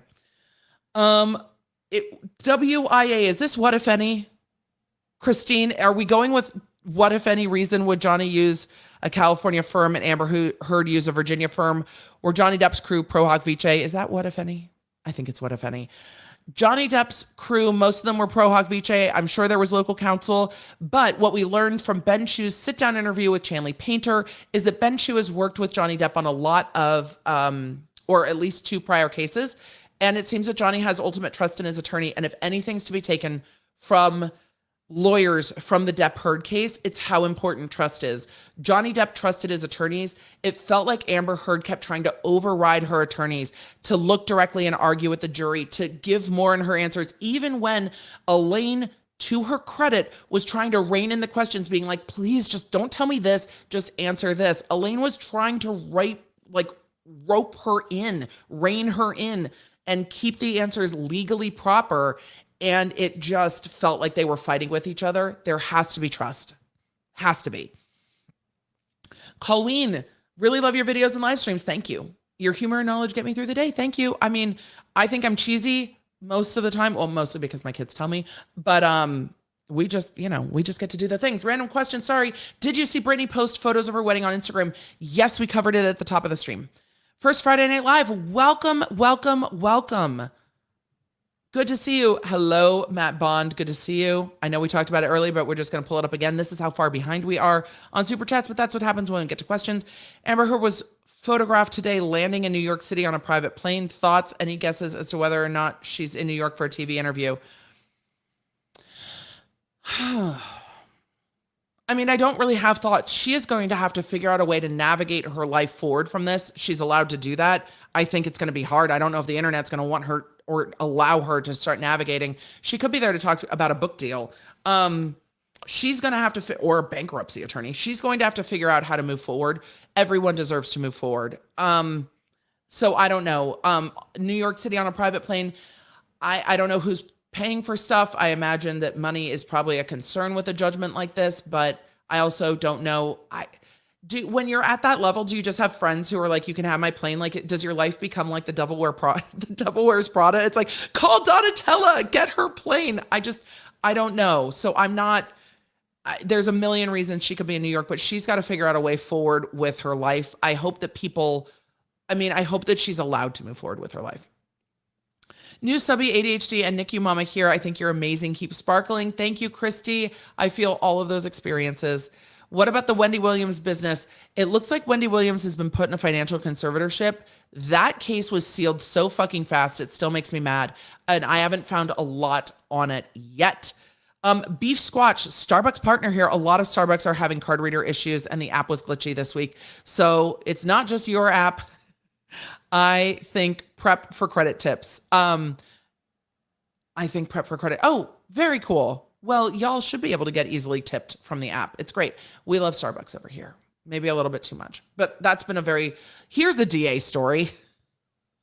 When we were at the very beginning of hiring, before we even started training there, and I don't even remember what this meeting was, but there was a meeting with a whole bunch of us before our formal training class began. It was probably to do all our background checks and paperwork and all that stuff. And they were trying to do icebreakers, like when you work or go to camp.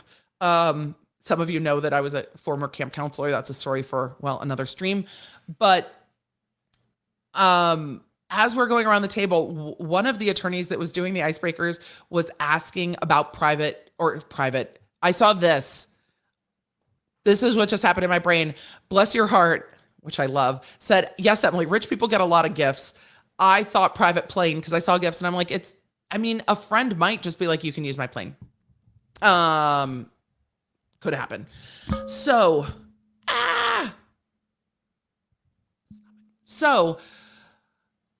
when they were asking for icebreakers, one of the things they asked was favorite food. And so we're going around favorite food and people are like, what's your favorite food? And I'm like, Starbucks. This happened in law school at some point that Starbucks just became my go-to for everything.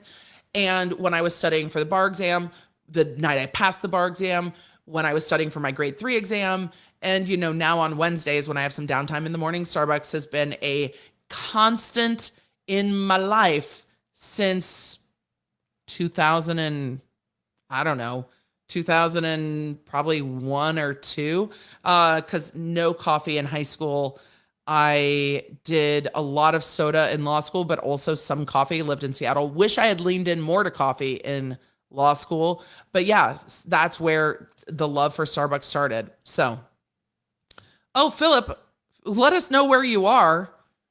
That's not fun. It's not me. Unless it was me. Was it me going like this? I'm not actually having an earthquake, but I was touching my mic and it makes it go like this. Though I lived in California long enough that I remember watching baseball when one of the San Francisco earthquakes happened and the announcers started doing this. It was very strange. So I didn't mean that was me touching my mic. My mic and my camera are connected on arms and things. So back to question. So my favorite food, as told when I was hired at the DA's office, was Starbucks. And I'm sure there were numbers of people in my training class that were like, this basic bitch. They're probably the same ones that are like, and now she has purple hair. Of course she does. Thank you for having water for us sober friends. Lisa, always. And I don't drink on every Friday night live stream, just some of them, but it is never a obligation. We always have water. Hello, Emily, fellow Tennessean. Love you. Found you during Depp and Heard. Crystal, welcome. Thank you. This is more aligned with what we normally do, though we're going to get a hiccup when we cover Jen Shaw because that's going to be a lot. Melissa says, my daughter goes to a law magnet high school in Dallas, Texas. For one of her finals, she had to take a mini bar exam. She aced it. That's amazing. Thank you for being a light to even the younger law nerds. That's fantastic. Her law nerd vocabulary is going to be great. She's going to be like, oh my God, motion to yeet, motion to not delete your shit, and motion, she doesn't even go here. We have our own dictionary. I need to put together an actual dictionary for us. Currently sipping Louis, I can't even get the numbers right because my brain doesn't work that way. Cognac. Sounds amazing. Love your channel. I drive a city bus, so I see mostly on the replay. Scott, thank you for the work that you do, getting people to where they need to be. And replay crews always welcome. I try to do things so you can pop me in your ears so you don't always have to watch. It's so funny because so many in the YouTube space are like, you need a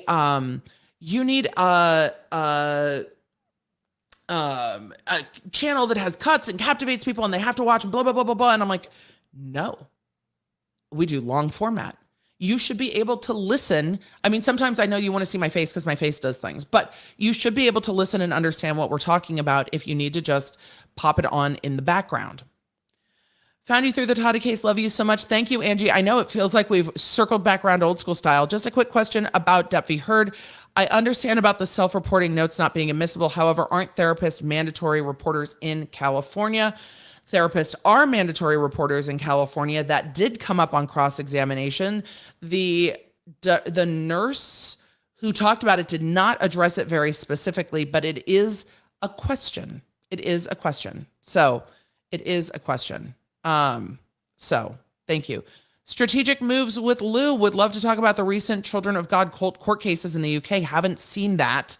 DM me, please. Strategic moves. My email is public, so it's easy if you just email me, because trying to find DMs off of YouTube are hard and I will likely forget, but my email is public and I see those. So question, what do you think a Paramount's strategy will be in the lawsuit over Top Gun? I haven't gotten to read the lawsuit over Top Gun Maverick yet, but I very much want to go see the movie. I love Top Gun. When my brother and sister-in-law started dating, one of the first things I discovered is, we have a love for reality TV, but she had never seen Top Gun. I was like, girl, what? And then I was like, oh, I'm old. Like, my brother's younger than me by 4+ years. And then my sister-in-law is younger than my brother. And so then I was like, oh, we have a bit of a generation gap between very millennial and me being a Gen X cusp millennial in the Zennial realm, and then my husband being well ensconced in Gen X.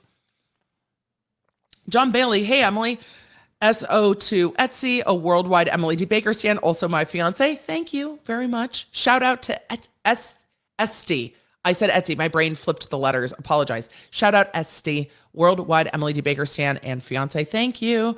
Cosmani House. I think I got that right. First Friday Night Live. Bestie got me hooked last month while we were on holiday in the Netherlands. That sounds amazing. Holiday is needed. Welcome. Crafting said, thank you so much for keeping our focus on pop culture. I appreciate having a safe space for a break. The world is very heavy. The world is very heavy. The world is very heavy. And though there are plenty of places to get the news, there are plenty of places to get coverage of everything, I find that there aren't plenty of places to just find out the lawsuits going on with pop culture. And that is what I love. That's what I love talking about. So that's what we're going to keep talking about, because if you want to find the heavy, you can. Finding an escape from it is hard. You're not going to come into a stream and accidentally get in, we're not going to wander across hugely divisive political topics unless we're acknowledging a massive world event that has happened. We do acknowledge massive events that happen, but we just don't go into it. I used to really enjoy political science. I enjoyed studying statistics. I really enjoyed it. It got so divisive and so othered that it feels like there is not a space for conversation. And I feel like we can have better conversations about critical thought and viewpoints and different viewpoints and, making sure everyone is treated as a human through pop culture cases and still understand the law. The law is the law. And we can absolutely talk about the law. And these are important things. A lot of what we talk about is defamation and free speech, important things, but it doesn't have to be polarized with, if you don't agree with me, then fuck you, name call. I hate ad hominem attacks. Politics feels like all ad hominem attacks. It doesn't feel cooperative anymore. It feels like our politicians are fighting more to stay in power, and this is on all sides of the aisle, than they are for getting things done. It feels like if a politician on any side of the aisle tries to compromise with the other side of the aisle, then they get attacked. I would like us to go back to where politicians worked part-time and then had to go back to their communities and do work and live in the real world. I think that would be tremendously helpful. Tokyo Gouda said, do you think you would ever get Richard Marx on as a guest? I don't even know if he would, but I should ask. I mean, if you don't ask, you don't get, right? I feel like he has so many wild lawyer Hollywood stories. I would love that. He's fascinating. I want him to write a book and to audible it. Peggy Wolf said, you got me going on sea shanty. I do musical freestyle with my dog. I ordered my CJ costume today. This will be our next routine. I love this so much. Sea shanty. Look, I understand not everyone can be members. I completely get it. It's never expected. But from the members only live last night, we chatted about Nickelback's rock star in sea shanty form. Do not underestimate how hard it slaps. It's on YouTube. Rockstar Sea Shanty. Do it. Do that. Rockstar Sea Shanty. Give yourself a break. You will be singing it in your head. It is amazing. Sea Shanty yourselves. You will live for it. Sea Shanties. Someday, maybe for one of our channel milestones, I will sing Wellerman. I can do that. I can bang a desk. There once was a ship. No, I'm not doing it now. We're moving on. April. Did y'all see the hashtag Cut for Amber? I think that's really, really horrific. And the tweet she put out thanking people, I did not see that. I did not see any of that. I can't believe that would happen. Because that's not a healthy form of support. And Dr. Spiegel is saying Amber Heard's not getting the support she deserves. I did see that hashtag going around. That is not a healthy form of support. Yep. Yep. That girl, Leticia, said, started out watching you just because of Johnny Depp, Amber Heard, but I will be sticking around because I truly enjoy your commentary. Well, thank you. Go look at the Girardi stuff. We're going to be getting back into it. It's fucking wild. Oh, and the Murdaugh stuff. We've got a lot more Murdaugh to do. Like, I love a good legal scandal. Does this mean we will go back to innocent until proven guilty? I hope at least we can have that conversation and be like, look, at least if we're going to talk about allegations, be like, these are allegations. Oh, it did. She was thanking them.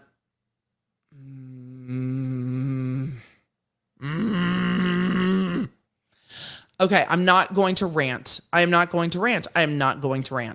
But I think there's a way to tell people that support is good and that harm is harm and that they can be supportive without harming.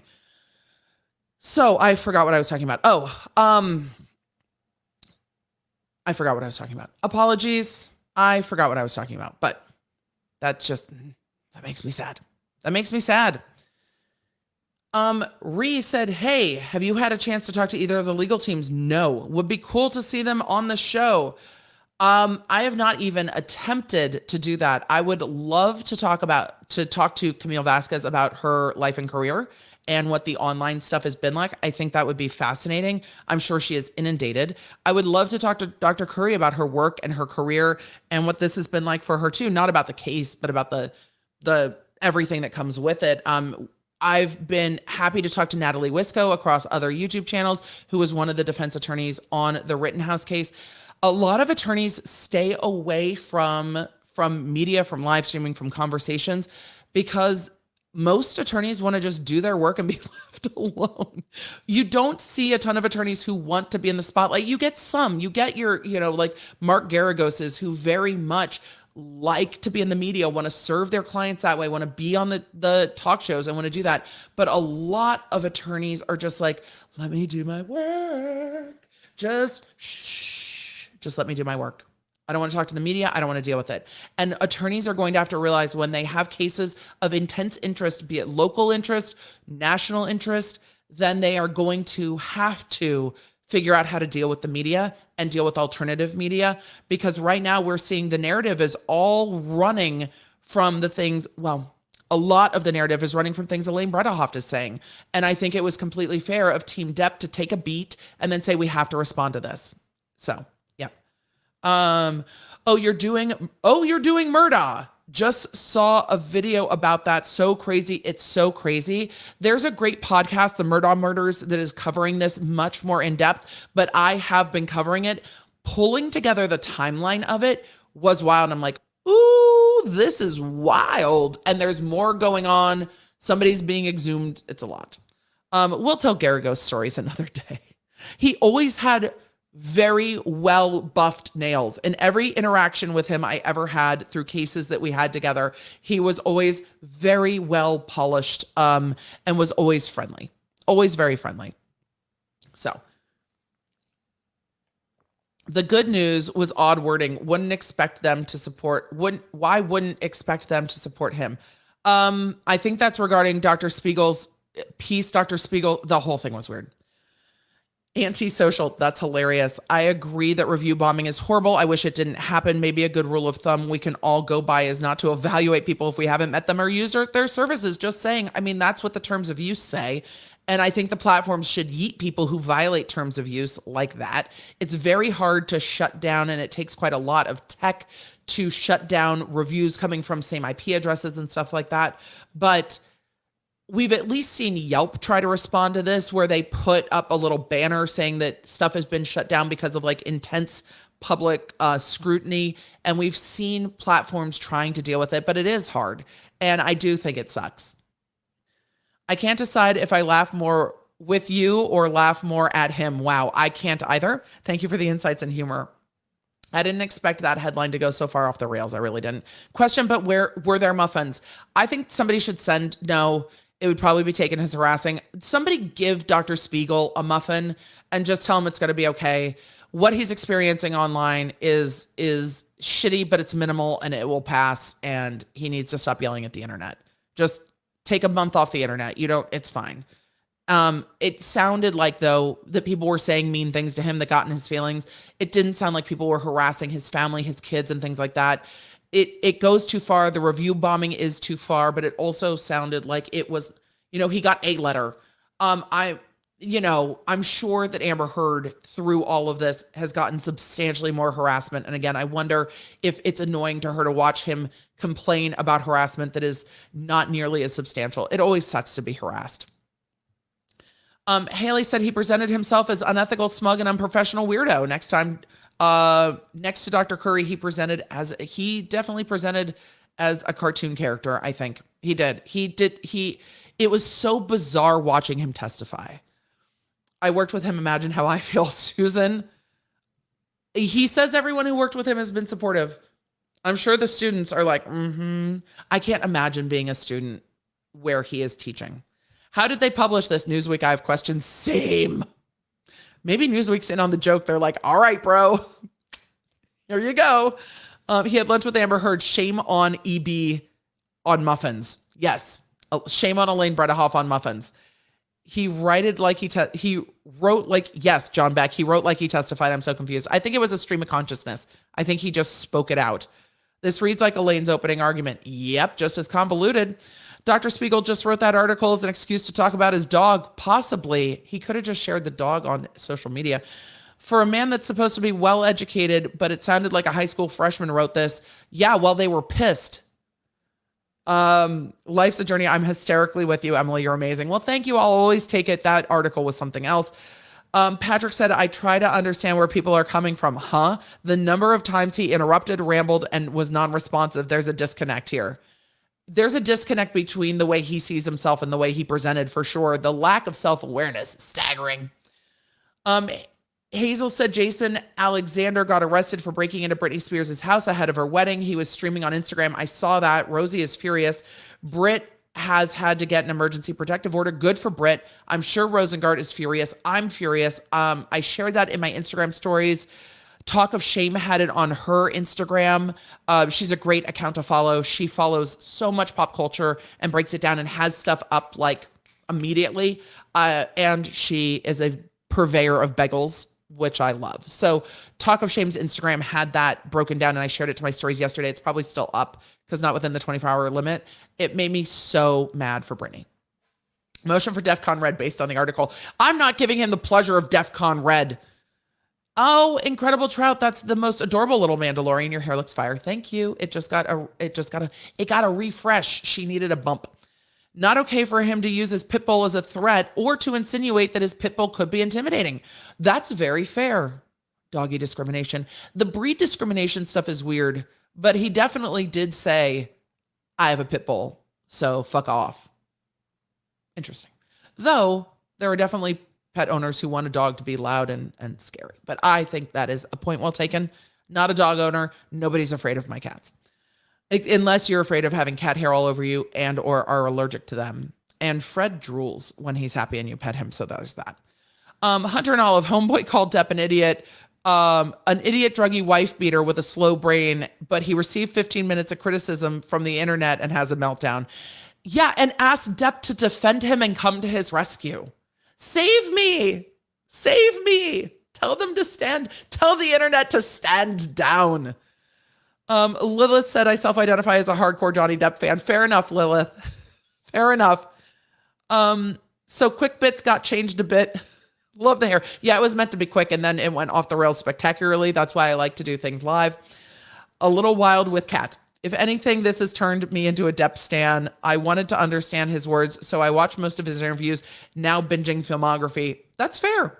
You're like, this trial humanized celebrity in a completely different way. Byron said, did he consult with his pit bull? Should the pit bull have been an expert witness? Maybe. We once brought a Malinois into court. Jesus. It was beautiful dog. Beautiful, beautiful working dog. The judge, a very uptight a judge who hated my ass. Because I said you guys once to a jury, and sometimes I made faces. This judge wanted to see the search dog. See, I knew we'd get to DA stories at some point. This judge wanted to see the search dog, and the Malinois was not a drug dog. The Malinois was a human search and rescue dog. So this particular dog was trained to find, not cadavers, find live people, hiding places. This Malinois was trained to detect stress hormones and scent. That's how they find people. So a courtroom with an aggro judge is the perfect place to bring a Belgian Malinois trained to scent off of stress. We tried to tell this judge this was a terrible idea. The handler tried to tell the judge this was a terrible idea. The judge wanted to see the dog. That dog was so aggro in the courtroom, and the handler's like, Your Honor, this is a working dog.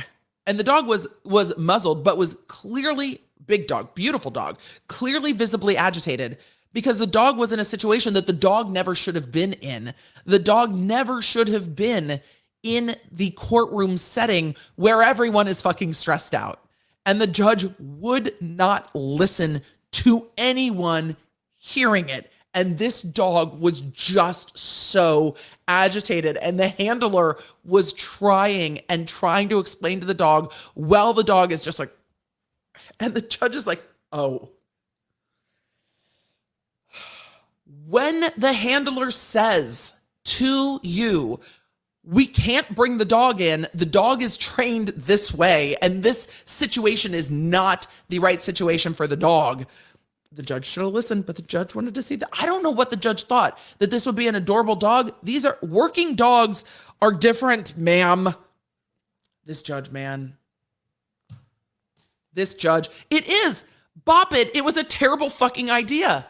And the handler, we told the judge over and over and over that this was a terrible plan, and the judge would not hear it. This judge was like, I know everything. This judge also had like hair done at the salon. Like this judge was mid-70s. And she had hair that looked like Darth Vader. It was just this huge halo of black hair that looked like Vader's helmet. She fucking hated me. She had very big glasses and a very squeaky voice.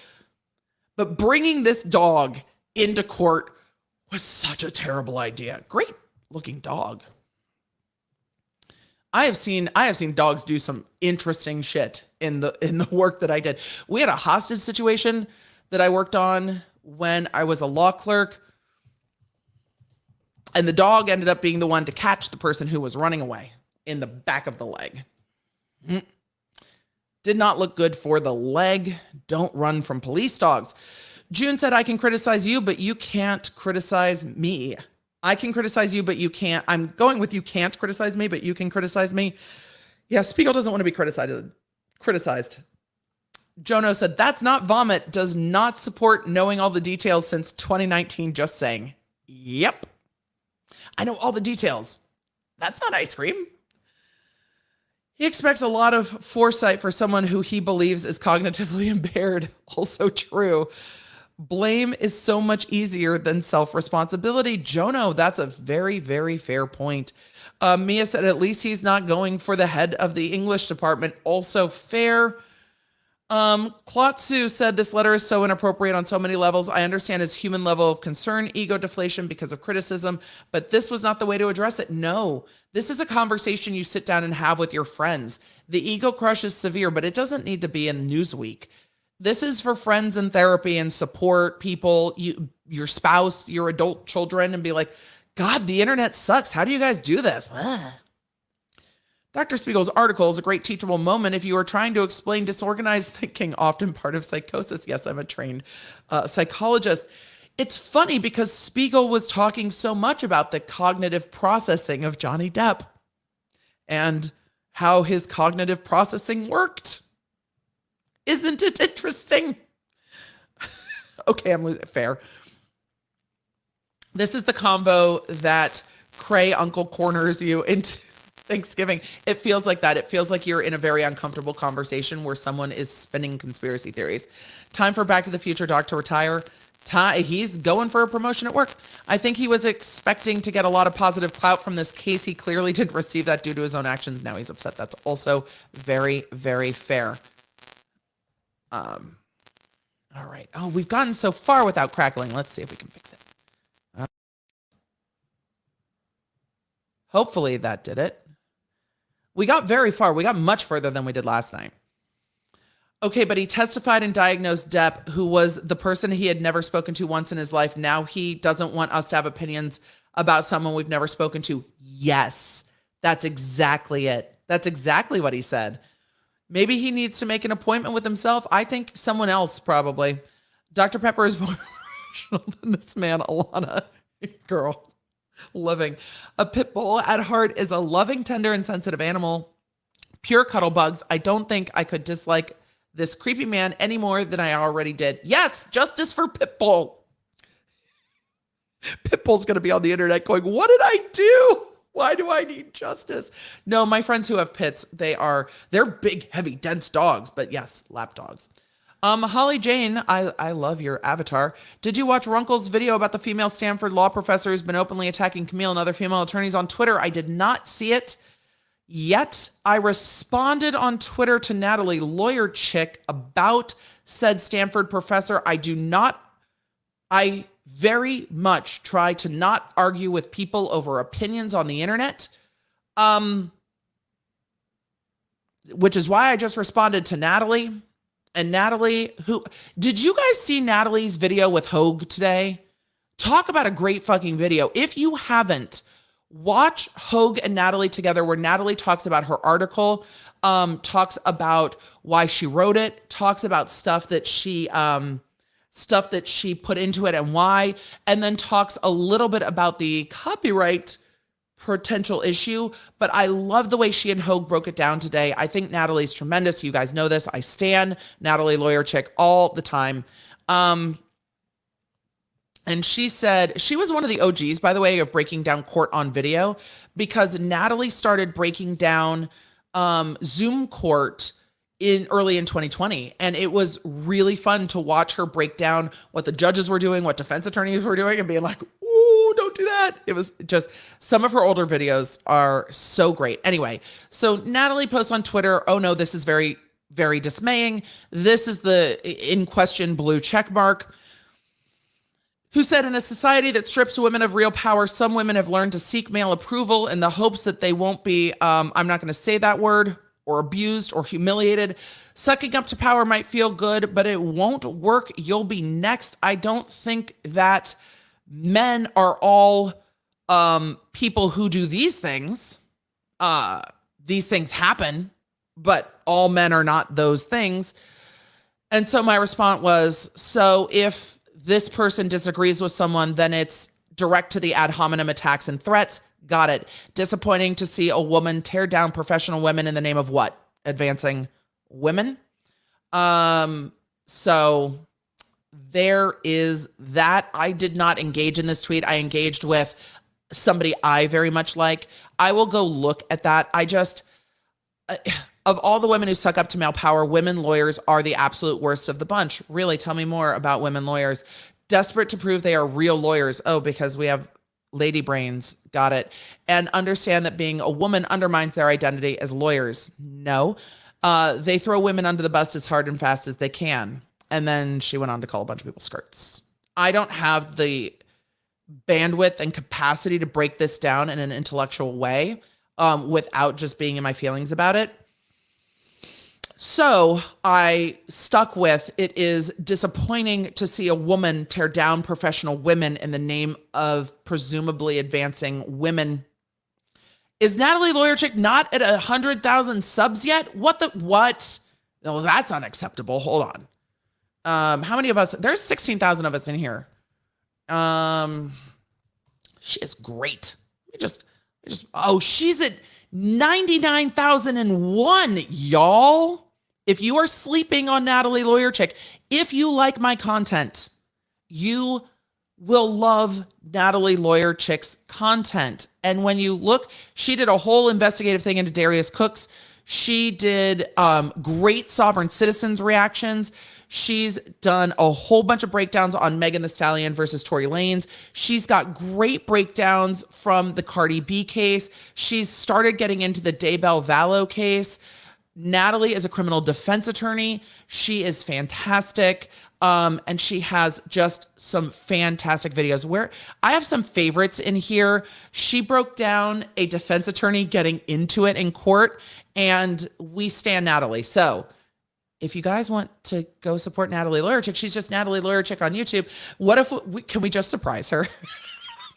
Be like, Natalie, it's happening. 99.4, y'all.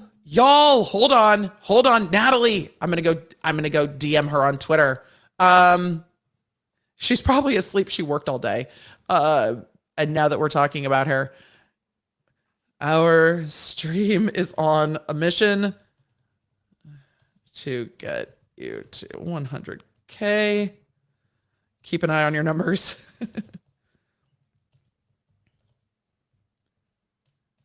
Oh, I love it when we can support other creators who are just incredible. So I've shared her stuff on Twitter. I absolutely love the way she breaks stuff down. I'm trying to find one of my favorite videos of her. Let me see. No, I don't want to do that. She started as a beauty channel, which I also love, beauty and hair, because I get it, because I started with tech and I think it was absolutely fantastic.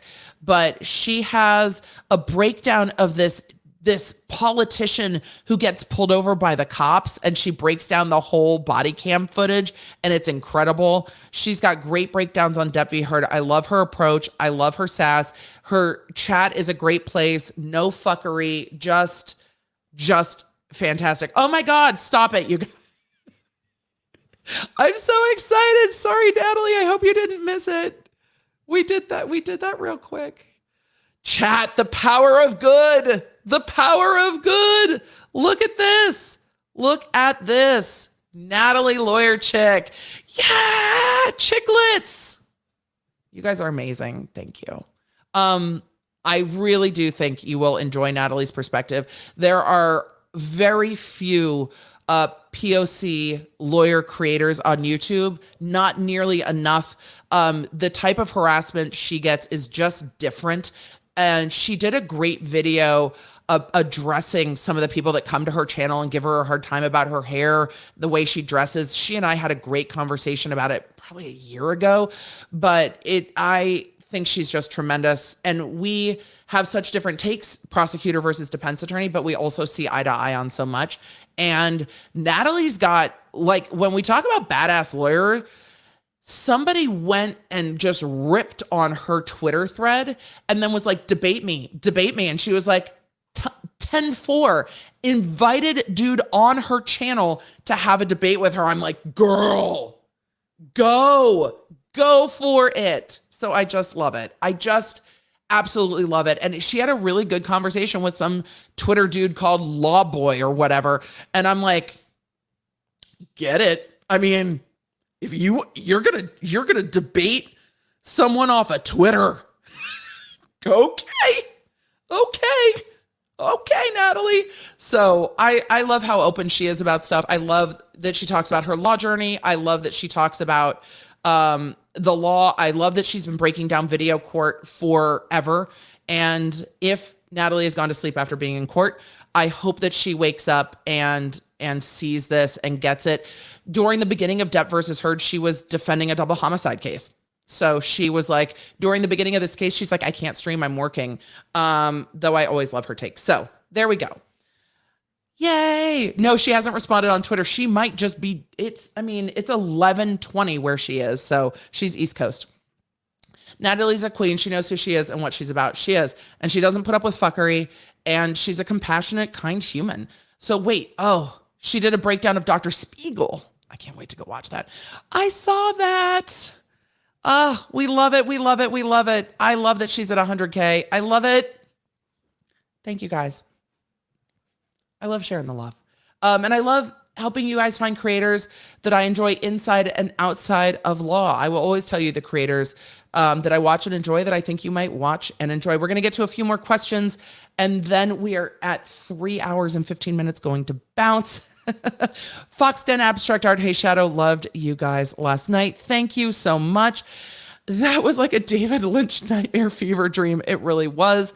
I see votes for USA Gymnastics. I hear you. We're going to do that. We're managing time like Elaine. Yes, poorly. Very poorly.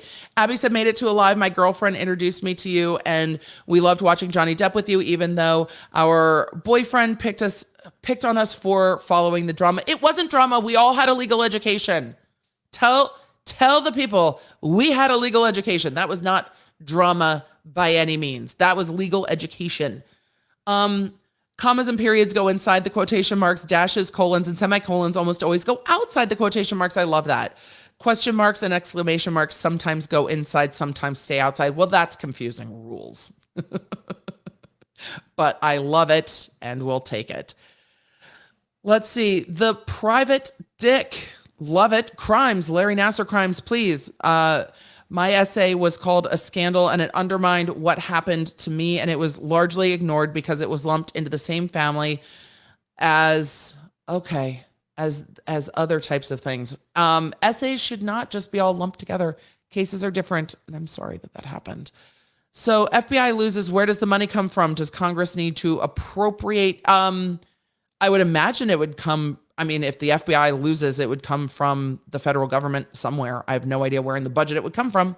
How do we put pressure? I don't know yet. Let me read the things. And when I come up with a good way to keep talking about this case, then I will tell you what I think. But until I have formulated a thought on that after reading stuff, I'm not very helpful. I need to think the best way to do that. And whether that will be letters to your lawmakers or what, and if it is letters, if it's helpful, I can write some, like, this is kind of a standard. I want to see, the FBI responsible, blah, blah, blah, blah, blah. But I want to know more before I say that. But those are the types: letters, phone calls, emails, members of Congress. When you write to those in your jurisdiction, pay attention to that.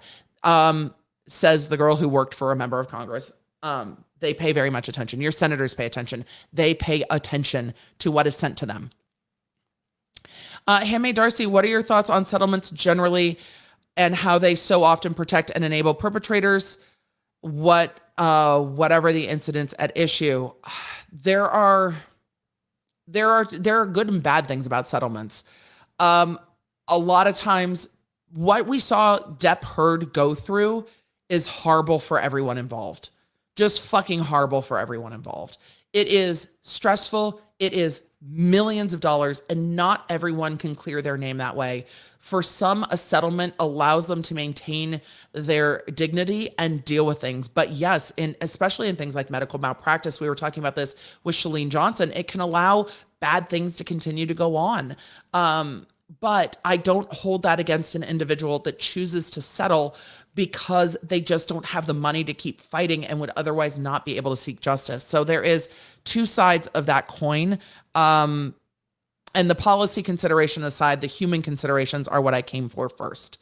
Kelly said, there are pics floating around that Brad and Angelina are spending time together again. Could this case get dropped? I don't know about that. thinking he's just trying to save his winery. I have questions. I don't know if the case could get dropped unless he gets it back. I don't know how he's going to get it back. I'm a bit relieved he is reconsidering testifying again. I don't know who is reconsidering testifying again. I missed that. Tarkina said, hey, Emily, I added pink extensions because I have dark hair. Fun. Do you bleach it before coloring it? Not all of it. I have lightened strips of it. I don't fully bleach it, but I have lightened strips of it to color it. Some of this is naturally lightened. It's naturally sparkly due to age, but luckily I have a very cool stripe of naturally lightened hair. But yes, some of it is not. Some of it's just color over my natural hair color, which is not a super dark brown. It's a bit of a lighter brown. So it goes over. This is confusing because Stoli is made in Latvia by Luxembourg-based Stoli Group. And the Stoli Group, well, some of this is based in Luxembourg and some of this is under Luxembourg law, but they're talking about the oligarch who owns it. But yes. Krista said, my partnered pup Ollie passed away the day of her Depp verdict, and you've been very comforting. Welcome distraction. Thank you. Losing a partnered is absolutely devastating. I'm sorry. It's such a specific type of devastation. It's awful. I still have my dearly departed partnered Albus as the lock screen on my phone. So that's how I feel about it. It feels like a journal entry. It did. How dare you discount the voluminous hurt of memes, ma'am? I'm filing suit. Okay. Tort of discounting of memes. Thanks for the pondered love from everyone. It is arthritis pain and we are going home. Yay, Jen K. I'm glad to hear it. Not yay for arthritis, but yay that things are okay. Thank you, Tug and all the lawyers on YouTube for the content. You cracked me up. You're welcome. I'm glad there was cameras with Johnny Depp. Imagine the MSM or legacy media slanted coverage. It's wild to me that nobody's like reassessed their position. It's wild. The headlines are so divergent from what we saw in court. It constantly rattles my faith in everything. Only started watching your videos on the Johnny Depp Amber Heard case, but decided to stick around. Thank you. I think I pulled this one up earlier. We got it twice. Two for a lane shirt needs to happen while the iron is hot. I don't know about that. We have lots of things. I mean, we've got, if you guys want court stuff, there is still court stuff up on Lawnard Shop. Like we've got our objection hearsay stuff. We've got our grumpy bugs. This water bottle's great. My kid keeps stealing it. We've got our stuff. Facebook won't let me sell the grumpy mug on social or the grumpy sticker on social media. It's hilarious. So we've got stuff. So you guys are welcome to go take a look at all the stuff. Pride stuff is coming soon. I've just been swamped. Pride stuff is coming soon. We talked about that last night on the members only. I got my purebred West German pup in August. Congratulations. Oh, this is a while back. Found you after the Jen Loves interview you did and stayed because you created a community in which we could disagree, but still get to the facts at the end of the day. Thank you. And your incredible mods. Thank you. And yes, the mods do incredible work. And they're like, girl, 3.5 hours. Are we doing this? Yes. Sorry. We're almost done. Making something for you as a thank you for intelligent streaming option for homebounds like me will take long. And if it turns out like in my head, where will I send it? Thanks so much. Feed the cats. I definitely told Travis to feed the cats. If anyone ever wants to send anything, of course, no obligations, but it is always linked down in my description. So I have a PO box that is linked down in the description where you guys can send stuff. I will call Johnny Depp an idiot, diagnose improperly based on interviews. But expect him to ask everyone to be nice to me. Oh, and I will judge him if he does not. That's a great summary, Mandy. It's perfect. Spiegel should go back to the future and fix it. Fair. How do they decide what trials are going to be televised? It depends on the jurisdiction. The parties can ask the judge, and the judge can approve or deny it. Dr. Spiegel's dealt with this for less than 2 weeks, Johnny, for 6 years. How does Spiegel feel about Amber Heard now? Well, I think we learned that from the beginning of his topic, didn't we? Emily, the bravo mean bravo. You are excellent. Oh, thank you. Like, bravo. Thank you, Doopy in California. I appreciate that. Sorry it took me so long to get to that. Thank you. You guys, Natalie Lawyer Chick hit 100K. I'm so excited. I'm sorry that we should have done that way earlier in the stream so we could have told her. Dr. Spiegel needs a violin. Truth. I mean, just truth. I just discovered you and joined. Thank you. Thoroughly enjoyed following you through the Depp versus Heard. You're welcome. It is what I love to do the most. Since Todd Chrisley has now been found guilty, what does that mean for the defamation lawsuit against a certain YouTuber? He can still pursue his defamation lawsuit. If money becomes an issue, then that could become an issue, but he can still pursue his defamation lawsuit. I need to go back through because the allegations weren't specifically about this lawsuit that he was convicted of. So the allegations in that case were about his daughter and the tape and stuff like that. So he can still pursue it. He's still entitled to pursue it.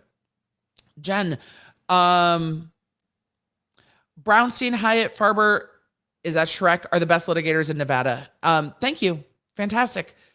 Question, can you please explain tort and or tortious? Not criminal, but not okay. I think I did that okay. So it's wrongs that are not criminal wrongs, but are still wrongs. Not a dessert. There's probably a full legal definition. Hold on. Shit that's not criminal, but not okay is probably the law nerd definition. Though I think if we're going to the book for there's an official definition.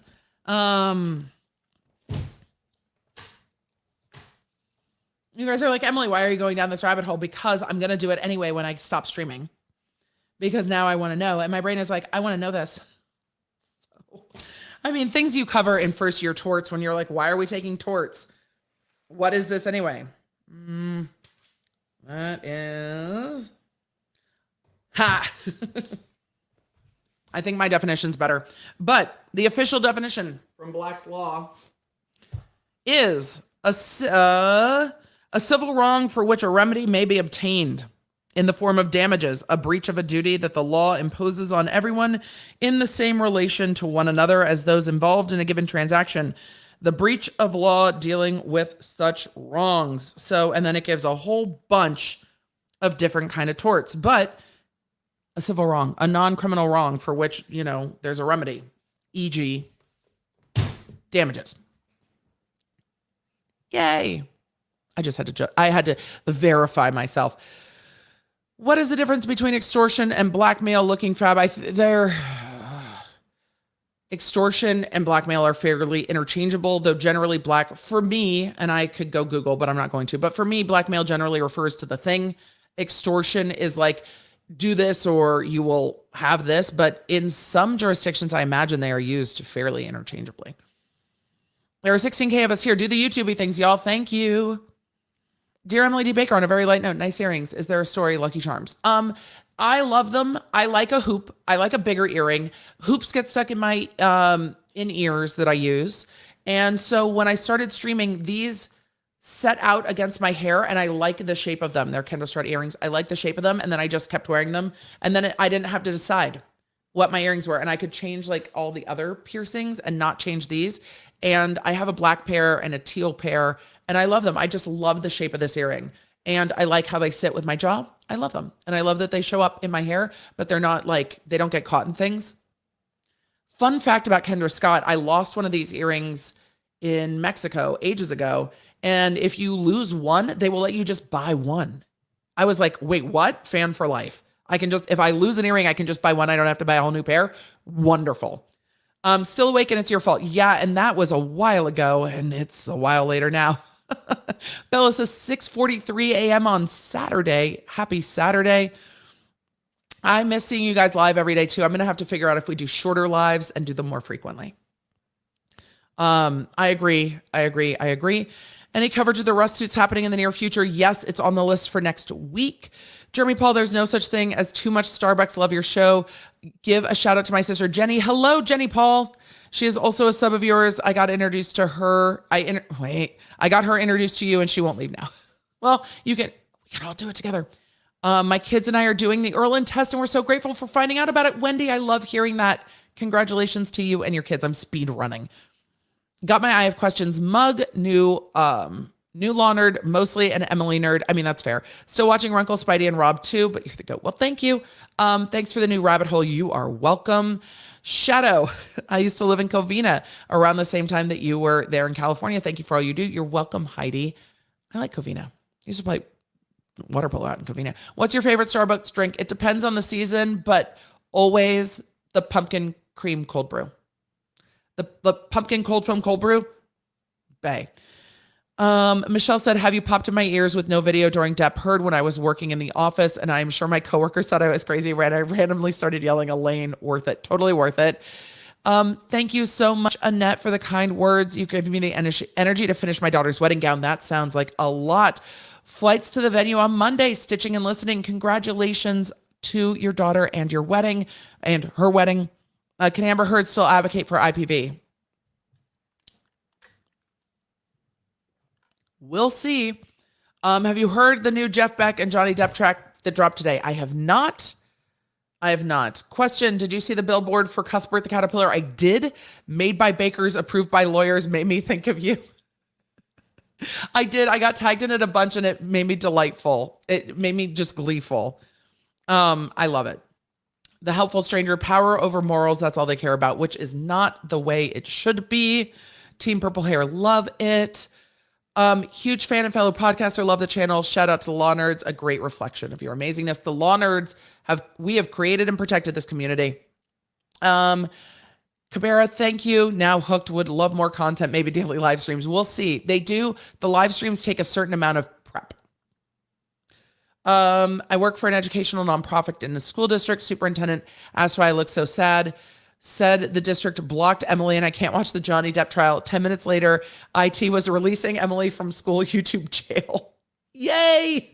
They might have found the curse words. Do you remember the Starbucks?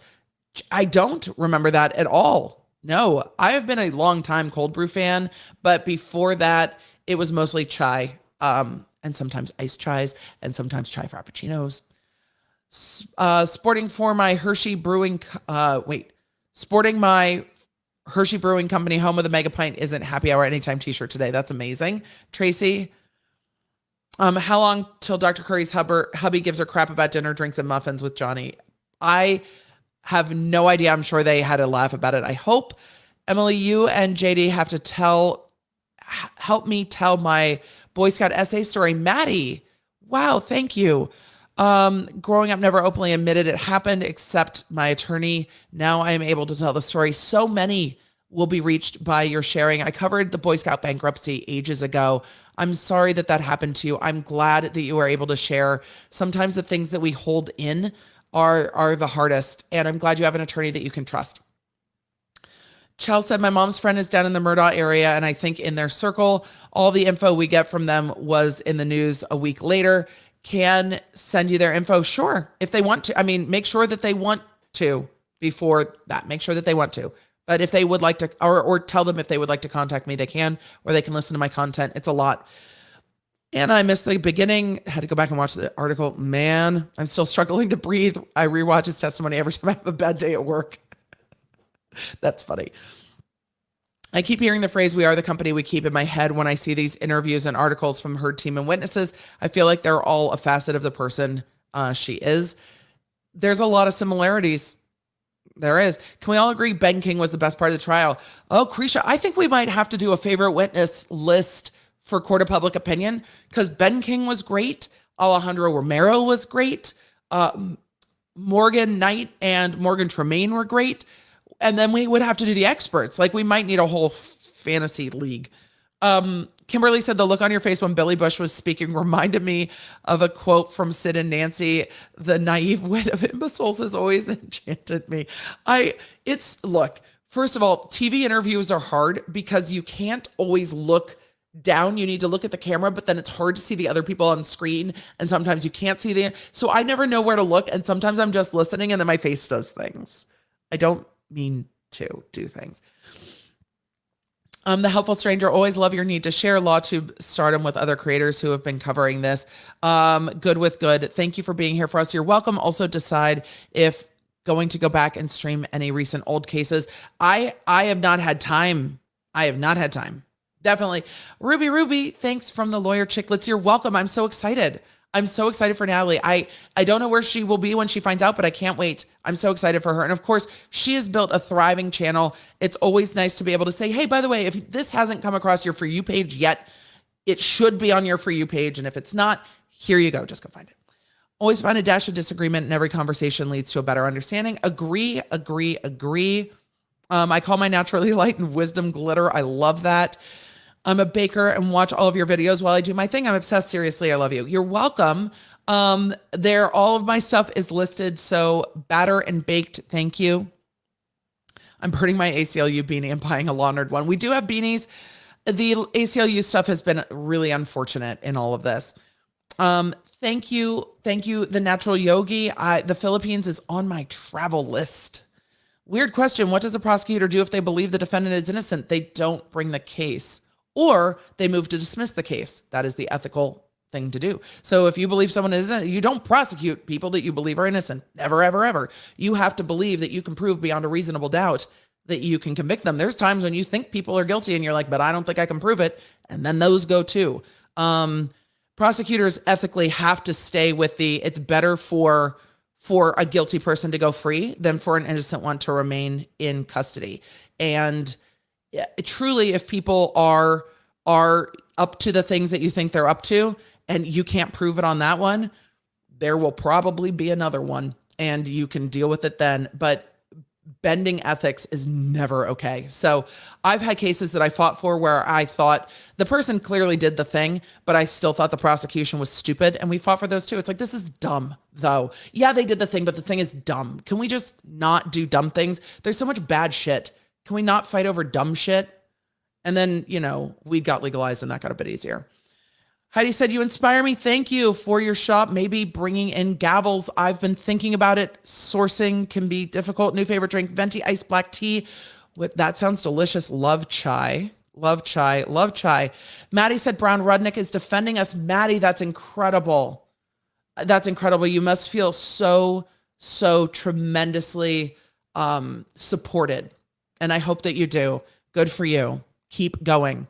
Any updates on Triller H3? Not tonight, but I'm looking at it for Tuesday, having Starbucks for breakfast. Me too in the morning. Maybe. My kiddos have stuff in the morning. Thank you. I don't know if I'm all that talented, but I like what I do and I appreciate it. And I think if you are yourself, you can hopefully encourage others to be themselves and to lean into the things they love most and to feel like they live a life that matters to them. Found you during JD. Thank you, Elaine. Totally hooked. At first, I was sad whenever you shouted Elaine, but now I hear your voice in my head when I read my own name. Elaine, you are lovely. You are not Elaine. You are Elaine, and you are delightful. And thank you. It's always good to see your fun hair. Audrey, just saying I love you. Thank you. We're at 3:35. I was hoping I'm 5 minutes over.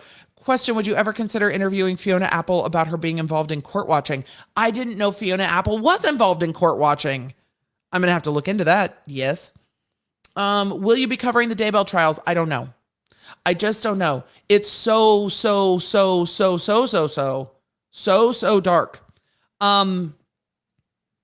So I don't know how I want to engage with that case. So Bella said, as a woman in a male-dominated field, women have it hard enough without other women tearing them down. Agreed. I'll go look at Brittany's new post. Why do you think Rottenborn hasn't been on a press tour? I think he's fucking done. Do you think it would have been better to show a united front? I wonder if Rottenborn's like, look, if you want to do this, you go do it. I don't want to do this. Rottenborn might not think it's a good idea.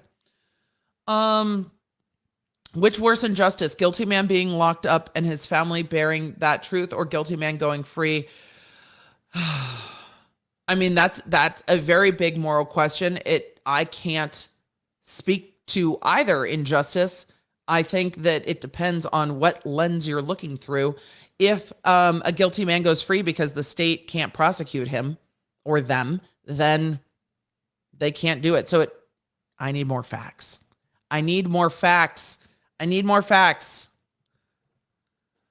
Showline German Shepherd dogs have better temperaments, but can be trained as work dogs. Different departments. I've seen German Shepherds work dogs, but different departments use different dogs. And so that is where I interacted with Malinois, but we've had departments that use German Shepherds that I've worked with. Forwarding for Anna, missed my super chat question. Did you see the billboard? Oh, I didn't miss it. I just hadn't gotten there. Thank you, Susan. Sometimes we get to them late, and I'm sorry, and I feel bad when we get to them late. I do. Did you watch Jen Shaw's interview with Adam? I watched them both. I think he's a great interviewer. He is a much better interviewer than I am. I'm a talker. Your thoughts on JD versus Rocky coming up in June? I haven't seen that, so I will go look. I haven't seen that. Have not seen that at all. You guys, I'm going to have to wrap. A, tired, B, hungry.